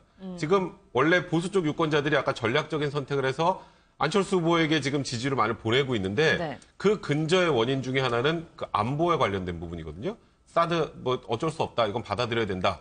그 개성공단 어렵다. 이 부분이에요. 근데 그게 지금 국민들이 좀 까먹고 있는 건 아직 국민의당 당론은 전혀 바뀌지가 않았어요. 안철수 후보가 한번 했다가 실패했거든요. 당론 못 바꿨어요. 그럼 그거 어떡할래? 이제 이게 어찌 보면은 안철수 후보의 앞으로 계속 지지율이 계속 갈 수 있는 바로미터가 될 것 같은 게 예. 그 후보가 저렇게 해도 당에서 저러면 저거 못하지 않나? 라는 생각이 들면 흔들릴 수 있습니다. 예. 그러니까 이 부분이 국민의당도 그렇고 안철수 후보도 그렇고 명확하게 보여줘야 되는 게 결국 상징이에요. 지금 뭐 안보관이 얼마나 더 누군가가 더 투철한지 잘 모릅니다. 예. 지금 그래서 안보관 관련해서 바라보는 상징은 사드, 개성공단 이 두 가지거든요. 이 두 가지를 어찌 보면 안철수 후보는 전략적으로 선택을 해서 좀 바꿨죠. 과거에 사드에 반대하고 있었어요. 안철수 후보도. 그러면 그 부분과 관련해서 이 당의 앞으로 당론은 어떻게 바뀔 것인지 그 부분 어떻게 해결할 것인지가 어찌 보면 네. 보수 쪽 표심을 계속 끌고 갈 수 있느냐의 하나의 바로미터가 될 거라고 예, 네. 정치는 이미지이자 현실이자 또는 실질적인 공약이다. 이런 부분에 대해서 지금 거칠게 표현을 한다면 그 정도로 네. 정리를 해주신 것 같은데. 네. 예. 문 후보 입장에서는 지금 가장 빨리 막아야 할 것이라고 하면 보통 이른바 안엑시트라고 하죠. 이 네, 시급 부분입니다. 과제를 따지자면. 네, 예. 문재인 후보의 이야기 먼저 들어보시겠습니다. 원래 안희정 지사와 함께 전공 교체하고 또 함께 국정을 운영하겠다라고 제가 여러 번 약속을 드렸는데 뭐 그 마음은 전혀 이제 변함이 없다는 말씀을 드리고 그래서 우리 안희정 지사님은 단체장이기 때문에 우리 이제 선대위에 결합하기가 어려운 면이 있어서 안희정 지사님의 캠프에서 활동하셨던 분들 이번에 새로 구성되는 종합선대위에 다 조금 참여도 해주시고 뿐만 아니라 우리 안희정 지사의 가치나 정책을 제가 또 좋은 부분은 이어가고 싶은데 지금 네. 이제 전해진 부분에 따르면 이제 뭐 일각입니다. 문재인 후보가 공식적으로 언급한 건 아니지만 이제 문재인 후보가 도와달라는 얘기를 많이 한 그 취지는 맞는 것 같은데 네. 뭐 최악의 경우라면 안희정 지사가 사퇴를 하고 뭐 이제 공직자니까 지금 선거운동에 나설 수가 없잖아요. 그렇죠. 그래서 공동선대위원장까지라도 해야 된다라는 의견이 있는데. 그러니까 아마 시간 지금 가능성이- 문 후보 쪽이 굉장히 좀 긴장하고 급했던 것 같아요. 지금 왜냐하면 이 국면을 사실 돌파할 수 있을 만한 인적, 정책적 이 무기 자체가 지금 상당히 없어진 국면입니다. 그러다 보니까 결국 지금 이제 안 지사한테까지 이제 손을 내미는 것이거든요. 예. 왜냐하면 지금 안 지사가 그동안 얻었던 여러 가지 어떤 통합의 이미지, 또 대연정의 이미지 이런 것들을 좀 차용하고 싶은 것이죠. 네. 그렇기 때문에 이걸 좀 이 그런 국면을 돌파할 수 있는 게 결국 이제 안철수 후보와 대결할 수 있는 게 바로 안희정 선대위원장 이런 카드를 이제 가지고 있는 것인데 예. 제가 볼 때 굉장히 친문 쪽에 좀 욕심이지 않나 싶어요. 솔직히 이야기해서. 이게 왜 그러냐면 사실 경선 국면에 무슨 이야기가 있습니까? 껍데기를 벗기겠다는 이야기까지 했지 않습니까? 그 지지자들이 보면. 그리고 그 소위 문 후보를 지지한다는 분들이 정말 문자 폭탄을 해서 그 문 후보가, 안 후보가 새벽 2시에 정말 분노의 그 페이스북에 글을 올렸지 않습니까? 예. 도저히 정말 질린다, 이제. 네네. 이런까지 한 거는 뭐냐면 정말 그 내부에서의 어떤 감정선까지 사실 솔직히 건드려버린 거예요. 예. 그러니까 그러다 보니까 사실은 그 상처가 제가 볼 때 굉장히 심했습니다, 사실은.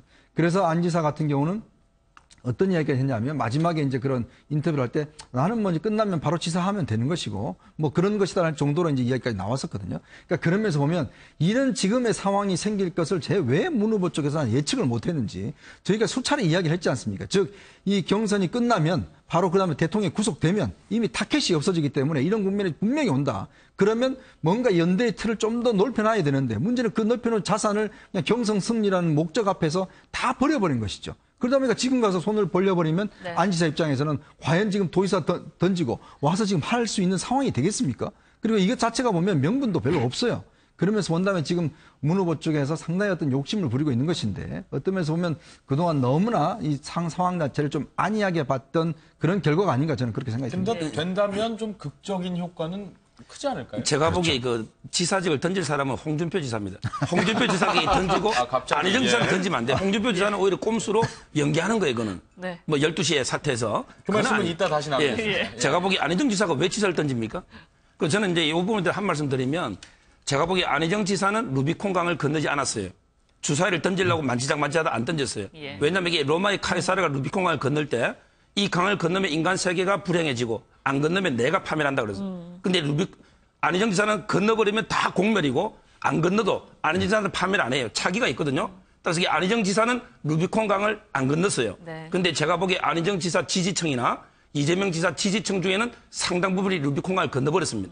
왜냐하면 이게 경선 과정에 네. 너무 이게 그 질리게 한다 뭐 이런 표현까지 상처가 썼잖아요. 있었던 거죠. 좀 더 이게 어차피 1위 후보로서 좀 더 포용하고 화합하고 좀 다듬어주고 이래야 되는데 너무 이게 대립한 게 지지층은 루비콘을 걷는 게 많기 때문에 지금 이게 상당히 어려움을 겪고 있고 네. 저는 이게 문재인 후보가 자꾸 이게 그 동영상 연설만 보면 통합밖에 없어요. 근데 실제는 계속 적폐청산이거든요. 도저히 진짜 통합인지 적폐청산인지 이게 적폐 세력은 어디까지인지 예를 들어 안철수만 지지해도 적폐 세력인지 아니면 이게 극소수 뭐 박근혜 그 지지자 이쪽만 적폐 세력인지 예. 그런 걸 좀 명확하게 해주면 좋겠어요. 예. 그러니까 단적인 예로 예를 들어서 만약에 지금 더불어민주당이 경선을 만약에 결선 투표까지 갔다. 예. 예를 들어서 지금 문재인 후보와 안희정 후보가 지금 결선 투표를 치열하게 다툼을 벌이고 있다. 자, 그런 상황이 이제 한번 연출되다고 생각해 보십시오. 예. 4월 8일 날 만약 결정이 된다고 생각해 보십시오. 과연 안철수의 지지도가 저렇게 올라갔겠습니까? 그러니까 만약에 이제 유권자들 관심이 어디로 쏠렸겠습니까?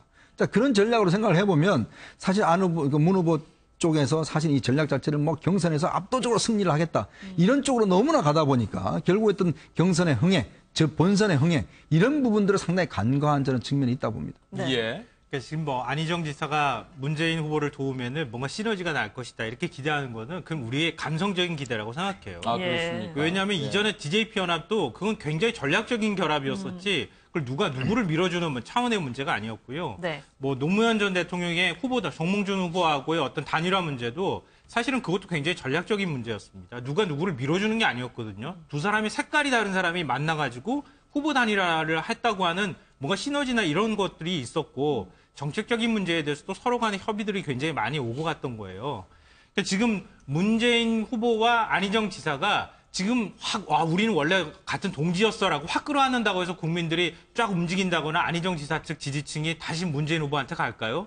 전 그렇게 생각하지는 않아요. 예. 중요한 것은 문재인 후보가 안희정 지사의 가치 이런 것들을 수용하는 모습들을 보여주는 게 저는 더 중요하다고 생각해요.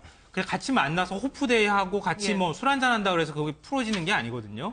예를 들어서 미국 지난 이제 대선 때 민주당 안의 경선도 굉장히 치열했거든요. 예. 힐러리하고 샌더스하고 같이 맞붙었을 때 다 힐러리가 됐잖아요. 되고 난 다음에 그 다음에 힐러리는 단 한 번도 샌더스의 정책을 이어받겠다고 하는 얘기, 그 공약을 받았다는 얘기를 하진 않았어요.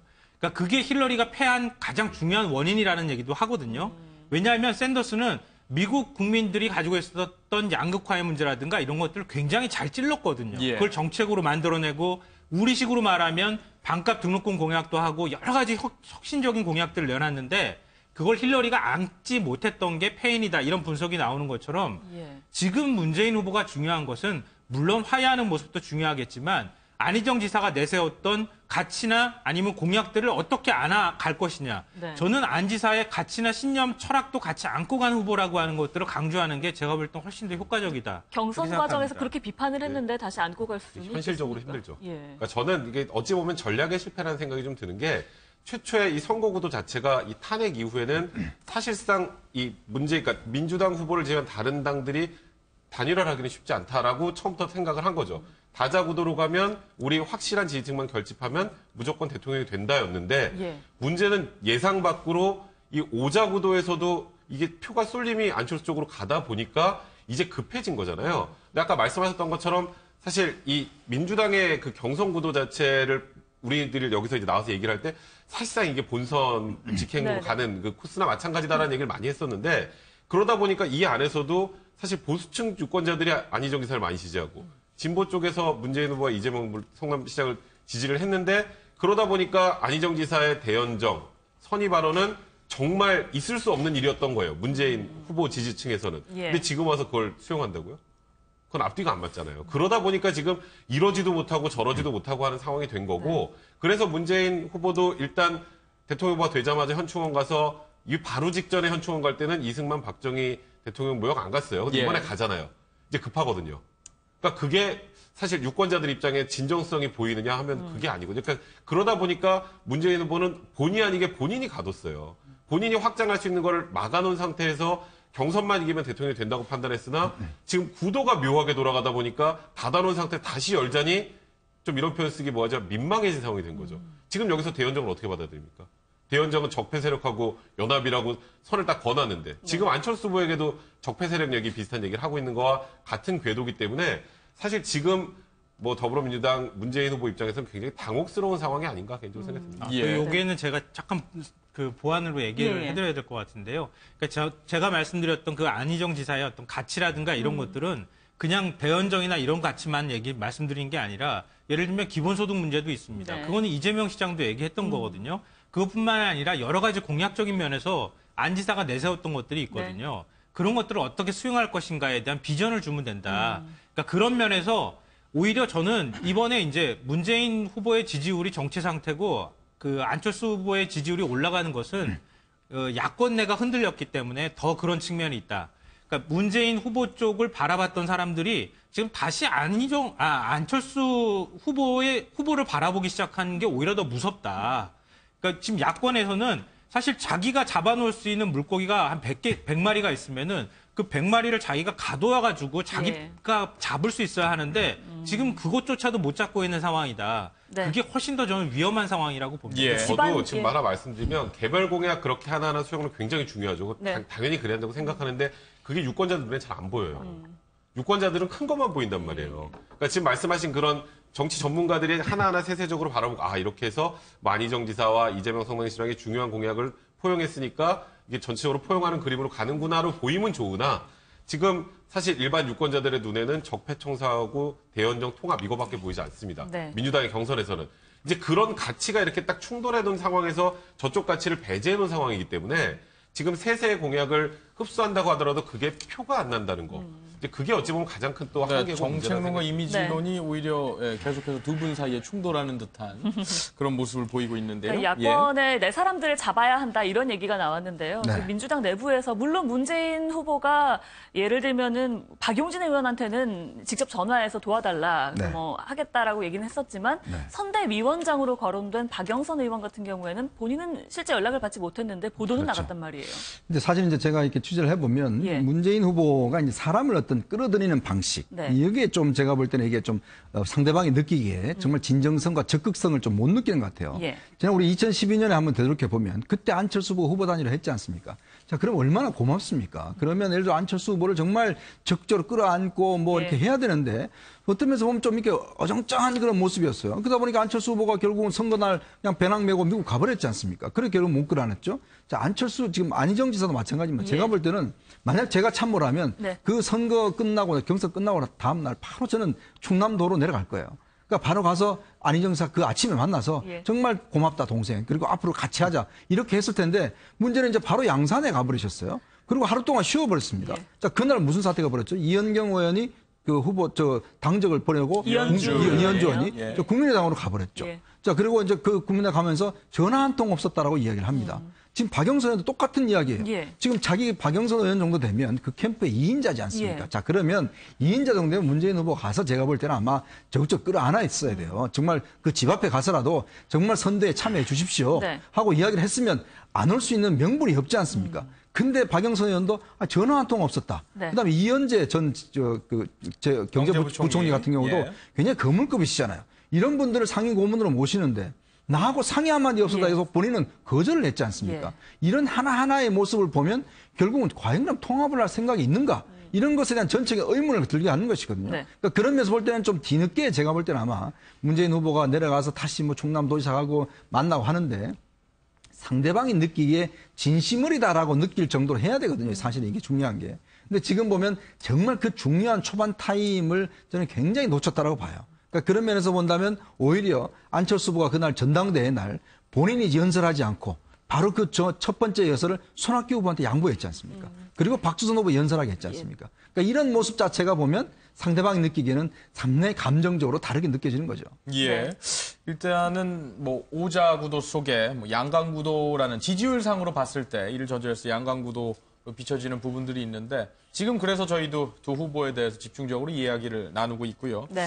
그러나 이제 선거 국면이 이렇게 가열될수록 네거티브 난타전, 뭐 이것이 네거티브가 아니다라고 원천적인 문제 제기를 할 수도 있겠습니다만 양측의 입장은 거세지고 있습니다. 이 내용도 한번 들어보겠습니다. 국민들에게 중유된 모습을 먼저 보여드리는 게 그게 이제 우선이라고 그렇게 생각이 되고요. 그 촛불 집회에 함께 하지 않았다라는 것을 오히려 자랑스럽게 뭐 이야기하고 적폐 세력들 뭐 그쪽 또 지지를 많이 받고 있는 상황이어서 정권 교체가 아니고 개파 교체가 되면 무능하고 부패한 정권을 맞을 겁니다. 2번 연속 그러면 우리나라 망가집니다. 우선 처음부터 대세로는 없었습니다. 그건 지금까지 뭐 지지율로 보더라도 그 정도 지지율로 대세론이라고 부른 적이 없었습니다. 그쪽 진영의 주장이었던 겁니다. 있습니다만 밝히기 곤란합니다. 그분께 패가 됩니다. 대세론의 시대는 가고 대탕평의 시대가 올 겁니다. 부러운 점도 많습니다. 정말 많은 정치적인 자산들을 물려받은 것을 보면 부럽습니다. 안철수 후보가 이 문제에 대해서는 일체의 말을 아끼면서 그저 단호히 대응하겠다라고만 합니다. 아니, 누구를 위한 불법 동원입니까? 안철수는 박지원 각본에 춤추는 인형에 불과하다는 말이 들리던데 박지원 대표께서 안철수 후보를 좀 말리셔야 될 것 같습니다. 본인을 지지하지 않는 모든 국민은 적폐 세력이라고 한 겁니다. 국민에 대한 모독입니다. 전치 5주의 음주 뺑소니 사건이 어떻게 사람이 다치지 않은 사건으로 둔갑했는지, 이호철 비서관이 허위 보고를 했다는 것인지 그것이 알고 싶습니다. 네, 그야말로 네. 두 후보 진영 간에 난타전이 벌어지고 있는 상황까지 함께 보셨는데요. 어떤 부분이 검증인지 또 어떤 부분은 네거티브인지 어떤 부분을 짚고 넘어가야 하는지를 한번 살펴보죠. 제가 보기에 검증하고 네거티브는 원래 종이 한 장 차이입니다. 네. 근데 보통 문제가 내가 하면 검증이고 남이 하면 네거티브다. 이게 저는 문제다 보고요. 저는 이게 개인적으로 검증은 정말 이게 철저할수록 냉혹할 정도로 이게 저는 필요하다 보고요. 네거티브는 이게 정말 엄벌에 쳐야 되는, 없애야 될 범죄예요. 왜냐하면 이게 옛날에 나치 시대 게벨스가 이런 말을 했어요. 거짓말을 하면 처음 하면 부인하지만 두 번째 거짓말하면 의심하게 되고 세 번째 계속 거짓말 믿게 된다는 거거든요. 만약에 네거티브 거짓말로 믿게 돼서 불행한 잘못된 지도를 뽑으면 얼마나 그게 국가적 불행입니까? 그리고 이게 또 이런 말도 했어요. 게벨스가 항상 이게 100% 거짓말보다 99% 거짓말과 1%의 진실을 섞으면 대중은 더 잘 쏟게 된다. 지금 이게 제가 네거티브를 보면 100% 거짓말 안 해요. 1%의 진실을 섞어서 적절히 하는데 저는 이런 네거티브는 정말 없어져야 되고 제가 보기에 조폭 최근에 제가 보는 시각입니다. 이런 부분은 저는 이게 네거티브로 봐요. 그렇지만 이게 안철수 후보도 차떼기 동원 있잖아요. 이거는 이게 검증해야 돼요. 그다음에 문재인 후보도 제가 보기에 아들 문제나 사돈 음주 이거는 이게 검증이에요. 안철수 후보도 아까 동원은 검증이고 이런 검증은 철저하게 하되 그다음에 이거 네거티브 아까처럼 조폭 이런 거는 좀 자제했으면 좋겠어요. 그러니까 지금 이제 조폭 사진 문제가 사실 했지 않습니까? 근데 사실 이거는 보면요. 이제 한간에 그런 이야기를 하죠. 앞으로 이제 대선 후보 사진 찍으려면 신원 보증이라든지 전과 조회 다 해보고 그렇게 찍어야 된다 뭐 이런 이야기 나올 정도로 사실 이제 선거운동 공간에서 누구나가 다 가서 대선 후보 찍는 거 아니겠습니까? 거기에 그 사람 당신 혹시 전과 있어요? 뭐 물어보지 않지 않습니까? 그러니까 그런 걸 가지고 예를 들어서 그 당시에 전주에서 열렸던 행사인데 거기에 그분들이 조폭인지 아닌지 그다음에 조폭은 사진 못 찍습니까?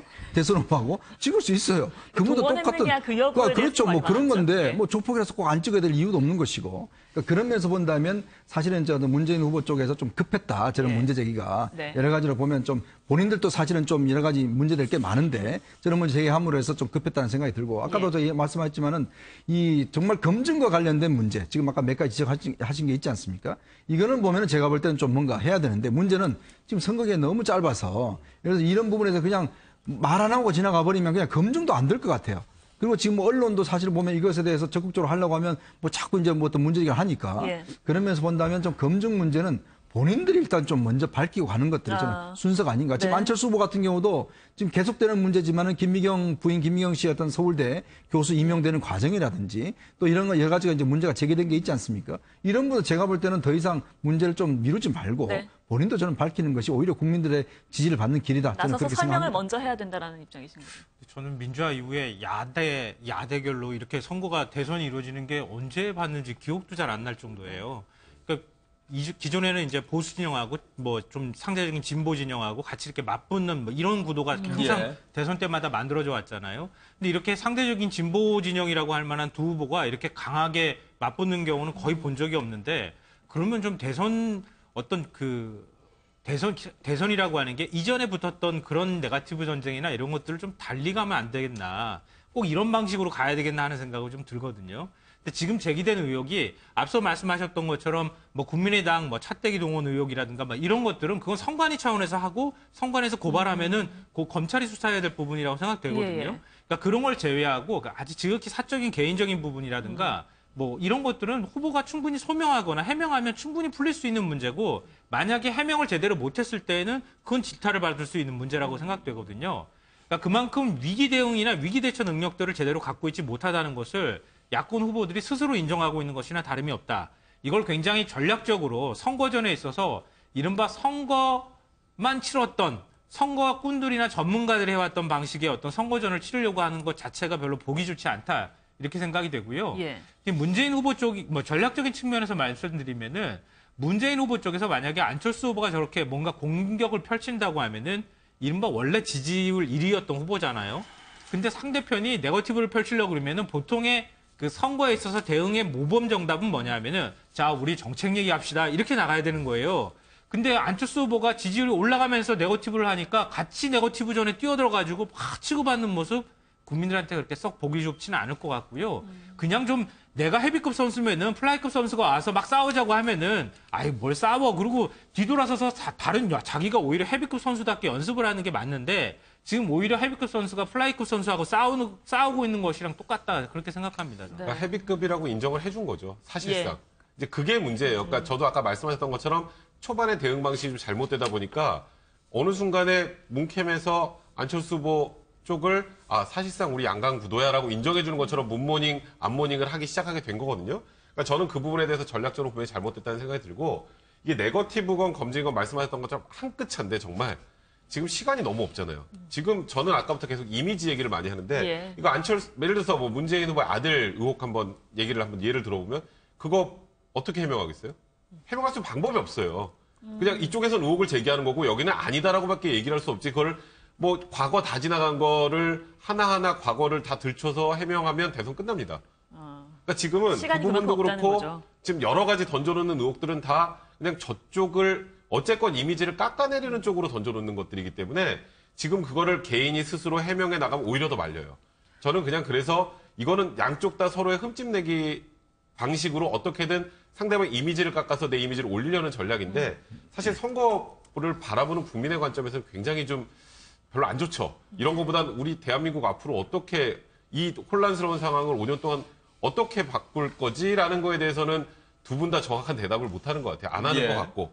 이제는 좀 이런 방향으로 좀 전환이 좀 됐으면 하는 바람인데 별로 그럴 것 같지가 않네요. 네, 어떤 뭐 정치 회의감, 정치의 외면 이런 가능성까지도 보여줄 수 있는 그런 부분이다. 양지의 어떤 네거티브 자체에 대해서 또는 검증 자체에 대해서 저희가 하나하나 지금 현재 상황에서 뭐 그 부분에 대해서 지금 계속 담당해서 취재해 오신 분들이 아니기 때문에 그 부분에 대해서는 한번 개인적인 의견을 들어봤고요. 예. 보수 구여권, 네, 구여권. 보수 진영에서도 지금 경쟁이 지지율상으로는 많이 나오고 있지 않습니다만 굉장히 치열한 국면도 보여주고 있습니다. 네. 지금 뭐 홍준표 후보 대 유승민 후보 간의 어떤 이제 일종의 휴전 후 협공이라고 해야 되나요? 지금 잠깐은 상대방의 그러니까 다른 지역 쪽으로 진영 쪽으로 얘기를 좀 넘겨서 이야기를 하고 있는 게 있는데 그것도 한번 화면을 통해서 좀 보도록 하겠습니다. 네, 안철수 후보를 좀 공격하는 모양새를 보이고 있는데요. 내용을 보면 안철수 후보에 대한 직접적인 공격이라기보다는 박지원 대표에 대한 공격입니다. 이 공격도 공격으로 유효합니까? 어떻습니까? 내용들을 보면. 그러니까 그 집 나간 집토끼들을 빨리 좀 나한테 끌어오려고 하는 그런 이제 몸부림이 아닐까 싶은데요. 네. 워낙 존재감이 지금 보수 정당의 후보들이 존재감이 없기 때문에 그러니까 보수 정당으로 원래 왔어야 할 집토끼들이 지금 뛰쳐나가 가지고 이 안철수라고 하는 우리로 지금 뛰어들어간 거잖아요. 네. 그걸 얘기하면서 안철수는 원래 우리 편이 아니거든 이라고 지금 얘기하고 있는 형국이다 이렇게 생각이 돼요. 그러니까 한마디로 국민의당이 박지원 대표를 이렇게 국민의당의 박지원 대표를 전면에 내세울 것이다. 그러니까 호남당이다. 뭐 이런 식의 프레임을 가져간다는 건가요? 네, 그렇죠. 그렇게 해서라도 지금 빨리 보수한테 정신 차리십시오. 우리한테 원래 와야 될 곳은 우리 쪽이거든요. 라고 얘기하고 싶다고 뭐 그런 의도를 담고 있다고 보는데요. 저는 뭐 이런 얘기를 하기 전에 홍준표 지사가 지금 선거운동도 못하는 현직 지사 입장이잖아요. 그 내일까지 지금 후보 사퇴를 해야 되는, 그러니까 대선에 나가려면 지사직을 사퇴해야 되는 예. 상황인데 그거나 좀 정리를 먼저 하고 얘기했으면 좋겠어요. 그것도 정리 안 하고 무슨 지금 대선 출마를 하고 말고 얘기를 합니까? 그러니까 사실 이게 지금 제일 결정적인 지금 패착이라고 저는 봅니다. 예. 왜냐하면 지금 굉장히 지금 중요한 국면이거든요. 선거 초반에. 후보 선출되고 난 다음에 이 국면 한 일주일 정도가 자신의 이미지와 여러 가지 정견 이런 것들을 좀 집중적으로 부각시킬 수 있는 아주 핵심적 기간인데 예. 본인이 지금 후보 사퇴를 도지사 사퇴를 안 했지 않습니까? 물론 뭐 돈 문제 때문에 안 했다는 것도 있지만 제가 알기로는 돈 문제도 있고 또 어떤 특정한 분이 지사가 되는 걸 보기 싫어서 안 했다는 뭐 이런 이야기도 있고 예. 등등 있습니다만은 어쨌거나 지금 홍준표 후보 입장에서 본다면 속으로 뭐 부글부글 끓을 겁니다. 말하고 싶은 건 많지만 선거법에 걸리면 이거 뭐 선거전에 나갈 수도 없는 상황이 되니까. 지금 화면으로 보셔도 말은 안 하시고요. 결국 그렇죠. 이제 행동으로만 보여주고. 말로는 안 하고 배트만 지금 뭐 휘두르고 계신데 이제 예. 그런 측면을 본다면 한편으로 봐서는 그동안 사실 유승민 의원하고 많이 붙었잖아요. 근데 그러다 보니까 둘이 싸우다 보니까 둘 다 지지도가 떨어지고 예. 오히려 그 공간을 그냥 안철수 후보한테 다 내줘버린 거예요. 네. 그러니까 지금 정신 차리다 보니까 결국 안철수 후보를 이제 공격하는 것이고 네. 박지원 지금 대표에 대한 공격 자체는 제가 볼 때는 이제 유효한 공격 포인트다. 왜냐? 예. 사실은 어떤 면에서 보면 보수층 입장에서 보면 안철수 후보가 대통령이만 된다 하면 사실은 어떤 면에서 보면 박지원 대표가 상황이 되고 그러면 결국 햇볕 정책, 그다음에 그냥 호남당 뭐 이런 이미지가 있는 것이죠. 그러니까 하나의 반대적 이미지로서 그 포인트를 잡은 것이라고 저는 봅니다. 네. 그런 측면을 봤을 때는 결국 이제 이걸 해야 되는데 문제는 이거를 정말 지금 상황에서는 적극적으로 공략을 해줘야 되는데 홍준표 후보가 말은 못하고 지금 이런 속속 끓을 거 알고 있는 그런 측면이거든요. 그러니까 그렇다면 아마 다음 주 사퇴를 하면 이것도 상당히 좀 어떤 면에서 보면 이슈 자체가 좀 희석화될 수 있는 가능성도 있기 때문에 참 안 되는 국면 같습니다. 예, 저희 뭐 대담이 뭐 정치 공학적인 얘기만 하는 거다 뭐 이런 비판도 있고 또 홍 후보 지금 일견 얘기를 들어보면 홍 후보 측에 조금 홍 지사 측에 조금 불리하다 싶을 정도로 얘기를 그쪽에서도 오해하실 수도 있을 것 같아서 뭐 다른 의미가 있으면 좀 밝혀주시죠. 예, 생각해 주시죠. 예. 저는 이게 지금 보수의 모습을 보면 상당히 안타까운 게요. 항상 이 세도 좌우 날기가 균형을 위해 날 수 있잖아요. 근데 지금 이게 보수는 대분열되고 어떻게 보면 계멸 위기에 지금 처해 있거든요.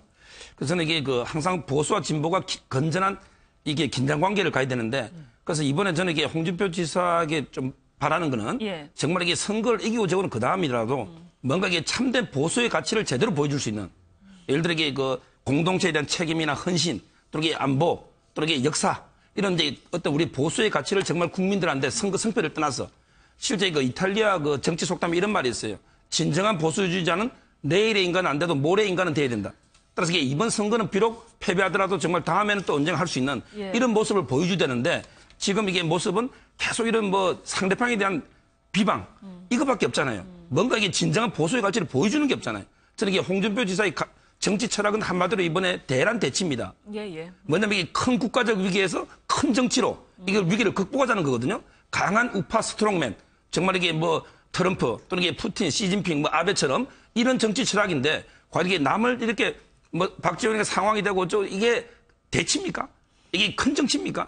저는 이게 좀 더 큰 정치를 보여주면 좋겠어요. 이제 좋은 말씀이에요. 하나만 예. 하나만 좋은 말씀. 말씀드리면 사실 홍준표 후보가 하는 얘기들이 지금 어쨌건 그러니까 안철수가 되면 결국 호남당이고 뭐 박지원이 상황되면 햇볕 정책에 결국 옛날로 똑같이 돌아가 이 얘기를 하고 싶으신 건데 예. 문제는 왜 보수들이 집을 나갔나요? 근본 원인을 한번 생각해 봐야 돼요. 지금 원래 보수가 통상적으로 보수 진보를 이 과거 선거로 비춰보면 대략 보수가 조금 더 많습니다. 일견 보수와 예, 진보로 예. 나누면 5대5보다 조금 더 많은 쪽인데 그중에 거의 4분의 3 이상이 바깥으로 나간 거거든요. 지금 상황에 홍 지사하고 지금 유승민 후보의 이 여론조사 지지율을 지지율로만 보면 왜 나갔을까요? 박 전 대통령의 탄핵 국면에서 있었던 이 보수와 보여줬던 여러 가지 적폐라면 그럼 그걸 해소하고 보수에게 표를 달라 그래야죠. 지금 가만 보면 홍 지사가 처음에는 박 전 대통령을 굉장히 공격하는 듯 하다가 어느 순간에 쓱 바뀌었어요. 그리고 오히려 지금은 소위 태극기 집회와 관련된 그분들에 대해서도 좀 우호적으로 얘기를 하고 그럼 도대체 보수가 뭐가 바뀌지? 그대로네? 그러면 안 와요. 나간 사람들이 나간 이유를 치유해줘야 다시 돌아오는데 그 이유는 치유 안 해주고 다른 것으로만 공격을 하니까 이 떠다니는 지금 소위 제가 아까 자꾸 유랑보수라고 제가 말을 많이 쓰는데 유랑보수들이 갈 곳이 없으니까 지금 안희정 지사한테도 갔다가 안철수 후보에게도 갔다가 하는 거거든요. 이 사람들을 데리고 들어올 수 있는 근본적인 해결책을 제시를 해야지 이런 방식의 선거 진행 방식은 큰 도움이 안 된다 생각이 듭니다. 예. 그러니까 우리 국민들이 생각할 때 큰 정치인이라고 생각하는 것은 남이 걸었던 길을 그대로 따라가는 게 아니에요. 자기 길을 만드는 거잖아요. 지금 보수는 자기 길을 새롭게 만들어야 되는 거예요. 앞서 서종 변호사님도 말씀하셨던 것처럼 그러니까 이전에 박근혜 시대가 이미 끝난 거예요. 박근혜 정권은 스스로 무너졌어요. 그건 누가 억지로 끌어내렸다고 자꾸 생각하면 그러면 억울한 프레임이 만들어지고 계속 거기서 다시 딛고 올라서려고 할 텐데 그게 아니라 이미 끝났습니다. 그러면 홍준표 후보의 경우에 뭔가 좀 새로운 길을 내려고 하면 진짜 보수의 가치를 얘기하는 게 맞아요. 그러니까 어정쩡하게 친박계 후원을 어떻게 받을까 또 지지율이 떨어질 텐데 이거 자꾸 생각하면요. 1 더하기 1은 2지만 정치에서 1 더하기 1은 11이 될 수 있는 거거든요. 예. 그러니까 그 11을 만드는 능력을 보여줘야 하는데 그런 능력을 전혀 못 보여주고 있다. 이런 것이고요. 앞서 홍준표 지사 지사직 사퇴하는 문제는 네. 그거는 공격에 관한 문제가 아니라 가장 기본적인 정치 도의에 관한 문제이자 법률적인 문제예요. 그러니까 홍 지사가 아무 말 못하고 지금 가만히 있을 수밖에 없는 이유는 그러니까 예를 들어서 이거는 의도를 굳이 해석하자면 말씀드린다는 걸 전제로 하고 말씀드리는데요. 내일 자정 무렵에 거의 12시 다 됐을 무렵 선관위에 통보가 안 될 정도의 시간에 딱 그만뒀다가 만약에 생각을 해보세요. 지금 안 그만두겠다는 거잖아요. 대선은 또 출마하겠다는 거잖아요. 방법은 그거밖에 없어요. 다음번 경남지사 선거를 못 치르게 하겠다고 하는 게 지금 홍준표 지사가 공개적으로 말한 거잖아요. 이런 후보가 어떻게 대선 출마를 합니까? 남은 출마 못하게 하고 자기는 대선 출마 나가겠다고 하는 게 이거는 정치적 도의상으로도 맞지 않고 법률적으로도 맞지 않고 경남 선관위에서도 그렇게 하면 안 된다고 얘기했던 부분입니다. 그 부분 짧게 짚죠, 그러면. 네. 말씀 나온 김에 앞서 서 변호사께서도 말씀하셨으니까 그 도민의 세금, 그러니까 보궐선거 비용도 상당히 중요하다. 이런 가치하고 선택의 가치, 또 정치인으로서의 책임의 가치, 이 두 가지 묶음들이 서로 충돌하고 있는 그런 양상을 보이고 있는데 과거에 이런 전례가 있었는지 한번 또 궁금해집니다. 그러니까 이제 과거에 제가 볼 때 뭐 전례를 그렇게 찾아볼 수 없는 것 같은데 왜냐하면 사실은 이제 이게 어떤 보궐선거 사실은 어떤 경남도가 그 홍준표 지사의 것이 아니지 않습니까? 경남도민의 것입니다. 그러니까 그분들이 판단하실 수 문제예요. 그럼 예를 들어서 경남도지사가 없는 상황에서 한 1년 정도 도정이 운영되는 게 아무 문제가 없다. 그럼 도지사 안 뽑아야 되죠. 그러니까 어떤 면에서 보면 우리가 민주주의를 위해서 부담해야 될 비용입니다. 사실 예. 이런 것들은. 근데 그거를 내가 볼 때는 그 도지사가 그건 내가 돈 아끼려고 하는 것이 안 돼. 돈 아끼는 문제는 제가 볼 때는 이 홍준표 씨가 생각하실 부분이 아니에요. 그러니까 그분은 그냥 사퇴하고 나가시면 되고 그 나머지 것들은 그냥 국가에서 운영 시스템에서 하는 겁니다. 예. 그러니까 어떤 면에서 보면 지금 홍 지사가 나가는 어떤 이렇게 하는 것 자체가 보면 한편으로는 조금의 무책임한 듯한 그런 느낌마저 있거든요. 왜냐하면 어차피 그럼 경남도가 자체는 1년 내년 6월 13일 그 지방선거까지는 이제 도지사가 없이 그냥 도정을 맡아야 된단 말이죠. 이제 그런 상황이라면 나머지 보궐선거도 마찬가지죠. 그러니까 그렇지만 우리나라 법이 그렇게 되어 있습니다. 그러니까 그런 법의 어떤 허점을 이용해서 한다는 것 자체가 보면 조금의 어떤 국민들 입장에서 본다면 이건 너무 머리를 쓰는 게 아닌가라는 그런 이미지밖에 줄 수 없다는 것이거든요. 네. 그러니까 본인이 대란 대치 이야기했으면 저는 대도무문 김영삼 대통령 이야기했지 않습니까? 큰 길로 가는 겁니다. 네. 그러니까 이런 부분 즉 대통령이 되겠자 하는 분인데 지금 경남도 지금 이 100억 200억 문제가 아니잖아요. 나라를 살리겠다는 것인데 그러면 나머지 분은 희생을 해야죠. 예. 자, 그런 상황이 돼야 되는데 오히려 정말 자꾸 왜 경남도에만 연연을 하고 계신지 조금 이해할 수 없는 측면이 있습니다. 짧게 한 말씀 드리면요. 홍준표 지사가 김두관 지사가 예. 2010년도에 대선 출마를 위해서 그만둔 자리에 들어간 거예요. 본인은 보궐선거로 들어가고 다음번 보궐선거를 치르는 거를 안 하겠다고 하면서 선거 안 치르고 본인은 대선 출마한다? 굉장히 모순이잖아요. 말이 안 됩니다. 네. 이 저는 이게 부분에- 법적으로 이게 누구 아이디어인지를 또 이해를 못 하겠는데 저도 변호사 오래 했지만 예, 이게 법률가시잖아요. 그러니까 이게 예. 저는 이런 아이디어는 생각지도 못했는데 이게 법적으로 유효한지 저는 자꾸 의문이 들거든요. 예를 들어 저희 상식으로는 사표는 보통 수리행위 그게 필요하고 그다음에 이거는 수리는 아니더라도 이게 뭔가 도달이 돼야 되는 사직서가 예. 예를 들어 도의회든 근데 자정 직전에 내가 사퇴한다 말만 하면 이게 사퇴가 되는 건지 저는 이게 법적으로 유효한지부터 좀 근본적인 의문이 들거든요. 물론 네. 이게 제가 알기로는 초유의 사건이에요. 물론 저도 이게 법적으로 좀 더 검토를 해봐야 되지만 예. 과연 이게 사직서가 이런 식으로 일방적으로 내가 사퇴한다고 자정전에 말하고 그 예. 후에 보내면 날짜가 준수된 건지 예. 이런 좀 의문이 들 정도입니다. 법적으로 또 다른 예. 파장을 낳을 수도 있다. 거기에 보니까 이야기 들어볼까요? 반하는 거죠. 11시 59분 59초에 접수를 합니다. 예. 그 접수를 하면 이게 이제 일단 접수가 되죠. 이날 5월 9일 날 예. 접수가 되는 겁니다. 예. 사퇴는 되는 거예요. 그러면 이제 이 해당 경남도 선관위에는 예를 들어서 이 도지사가 네. 9일 날까지 9일 날 사표를 하면 이제 보궐선거를 치러야 돼요. 근데 10일 날 되면은 그 보궐선거를 치를 수 없습니다. 그냥 예. 이 없게 되거든요. 그럼 10일 날 그러니까 이 아침에 이제 그 경남도 선관위가 홍 지사의 사퇴를 접수를 하는 거예요. 그러면 이제는 그 보궐선거를 치를 수 없는 네. 아주 절묘한 시점입니다. 근데 혹시나 늦어서 59초를 넘기면 예. 이게 오류가 난다거나 아주 큰 사고가 그러면, 날 수가 네. 있죠. 네, 그러니까 일단 홍 지사 본인도 법률가이기 때문에 고민을 많이 하지 않았을까 이런 생각이 드는데요. 바른정당 유승민 후보도 이와 관련해서 홍 지사를 비판한 부분이 있습니다. 이야기를 듣고 유 후보 이야기를 이어가겠습니다. 대통령 선거에 출마하는 본인의 피선거권은 확실히 챙기면서 340만 경남 도민의 참정권, 선거권을 이렇게 행사하지 못하도록 방해를 해도 되는 건지 저는 그 점에 대해서 굉장히 유감입니다. 홍준표 지사께서 검사 출신의 법률 전문가이기 때문에 누구보다도 법률을 잘 아는 사람 아니겠습니까? 그런 분이 이 법의 허점이라 그럴까요? 이런 부분을 악용해서 보궐선거가 없도록 이렇게 하는 것은 그거는 굉장히 좀 꼼수다 이렇게 생각할 수밖에 없습니다. 홍준표 지사는 형사 피고인으로서 이번 출마 자격이 저는 없다. 제가 홍준표 지사라면 제 양심상 도저히 출마는 저는 뭐 꿈도 꾸지 않는다. 그렇기 때문에 저는 홍준표 지사의 단일화는 저는 있을 수 없다. 저희가 구여권 말씀을 드리면서 네. 양측에 심각한 대립이 있긴 했습니다만 야권에 대해서 협공을 하는 모습도 보여주고 있다고 그랬는데 근본적인 이렇게 좁혀질 수 없는 입장차는 현재까지로서는 존재하는 것 같습니다. 뭐 나중에 두 분이 합치시면 그럴 수도 있겠습니다만 그건 저희가 판단할 영역이 아니니까요. 보수 단일화를 먼저 주장했었던 분이 이 유승민 의원이었습니다. 유승민 후보였죠. 근데 이제 이 홍 지사가 사실상 후보로 결정되는 그런 분위기 속에서 입장을 바꾸고 대선을 완주하겠다.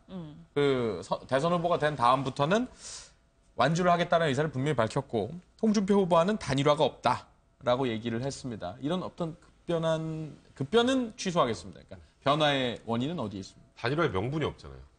그러니까 일단 단일화를 하려면 일단 바른정당으로 왜 나왔는지부터 생각을 해야죠. 그거는 박근혜 전 대통령 국정농단에 그 안에 어찌 보면 주도적인 역할을 했던 친박 세력이 뭐 배제가 그래야 같이 갈 수 있다라고 처음에 얘기를 했다가 그게 안 돼서 나온 거잖아요. 나왔는데 홍준표 지사가 대선 후보가 되더니 다 끌고 가요. 그럼 못 합치죠. 지금 합치는 순간 바른정당은 그냥 말 그대로 끝인데 그런 상황이 하나 있고 또 홍준표 지사가 아까 말한 그 대법원 지금 선고 문제가 남아있는 게 이게 문제는 이제 대통령이 된 상황에서 재판이 진행이 되면 뭐 그런 거 있잖아요. 불소추 특권이라는 거 있지만 불소추 특권은 대통령이 되면 소추가 안 되는 거지 진행되는 재판은 진행이 됩니다. 그럼 벌금 100만 원 넘게 나오면 혹여라도 그럼 대통령 다시 해야 돼요. 또 선거 또 다시 해야 되는 상황이 그 부분에 됩니다. 대해서는 법조계의 이견이 있지 않나요? 아니, 근데 수사 그 부분은 멈추는 건지. 아니, 그러니까 수사는 멈추지만 재판은 재판이 진행이 되는 나는 거니까 거죠. 좀 별개의 문제거든요. 그러니까 그런 문제들도 있고 그리고 홍준표 지사가 지금 아까 계속 우리가 여기 지사직 언제 내놓는지 그거 관련해서 얘기를 했지만 이번에 박근혜 전 대통령의 이 국정농단 사태와 관련해서 보수층이 실망했던 원인은 원칙을 지키지 않아서예요. 법과 원칙을 지키지 않아서였는데 물론 홍 지사가 하는 이 행위가 법적으로는 뭐 어쩔 수 없는 법의 어찌 보면 규정은 허점이거든요. 그거를 교묘하게 이용하는 것으로 보이기 때문에 그거는 일반적인 보수 유권자가 생각하는 가치와 어긋나요. 근데 그러다 보니까 지금 유승민 후보는 절대로 지금 현 시점에서 홍준표 후보하고 단일화할 수 없는 구도로 갈 수밖에 없는 것 같습니다. 네. 그러면은 뭐 아까 정치공학 이런 얘기도 했었는데 지금 시간이 얼마 남지 않은 상황에서 유승민 후보 얘기를 계속 하고 있는 마당에 아예 좀 판을 깔아놓고 보면 아예 가능성이 없다라고 봐야 돼요. 저는 이게 이번에는 힘들 것 같아요. 왜냐하면 이게 바른정당 내부에 크게 두 파가 있어요. TK 영남권 중심 유승민 의원, 주호영 의원, 그다음에 수도권 의원 있잖아요. 남경필 지사. 이분 수도권은 뭔가 국민의당하고 합치기를 원하고 또 이게 영남권은 좀 자유한국당이 있는데 지금 이게 감정 대립 보면 지금은 이번 선거는 힘들고요. 예. 저는 이게 선거 끝나고는 큰 변화가 있을 수 있다 봐요. 우리 그 삼국지의 유명한 첫 문장 있잖아요. 천하 형세는 분구필합. 이게 나눈 게 오래되면 반드시 합쳐지고 또 이게 학구필분. 합친 게 오래되면 반드시 나누어진다. 예. 저는 이게 보수 세력이 네. 이번 대선은 아니더라도 뭔가 이게 차기를 놔두고 선거 이후에는 반드시 합쳐질 것이다. 이렇게 봅니다. 근데 또 예. 정당이 이제 의미가 있으려면 선거에서 유효한 어떤 지지율을 받아야 됩니다. 네. 자, 근데 또 현실적인 문제가 있습니다. 만약에 10% 이하의 지지율을 받으면 모든 선거 비용을 다 당에서 부담을 해야 돼요. 자, 수백억을 부담을 해야 됩니다. 자, 그럼 현실적으로 바른정당이 지금 10% 이게 어떤 득표를 할 수 있는 가능성이 있느냐? 이런 문제 냉정히 한번 생각을 해봐야 됩니다. 예. 자, 그러면 뭐 15% 하면 절반은 나오지만 그러면 당이 거의 파산할 수가 있어요. 10%가 안 나오면. 예. 그러면 유승민 후보의 과연 정책 미래가 있을까요? 이제 그런 문제는 당내에서도 지금 냉정하게 좀 바라보고 있는 입장이거든요. 왜냐? 자, 지금 상황에서 그러면 차기 권력에 어떤 식이든지 우리가 참여를 해서 그래도 어떤 살 길을 찾자라는 의견과 이제도 그냥 가야 된다. 그럼 가면은 예를 들어서 그냥 돈 다 물어주고 그냥 선거 파산하자는 것이냐. 물론 이런 90억 의견들. 갖고 한다고 하긴 했습니다. 그렇죠. 90억을 하더라도 나중에 이제 선거 비용 국가에서 나오는 거는 이건 하나도 보전받을 수가 없어요.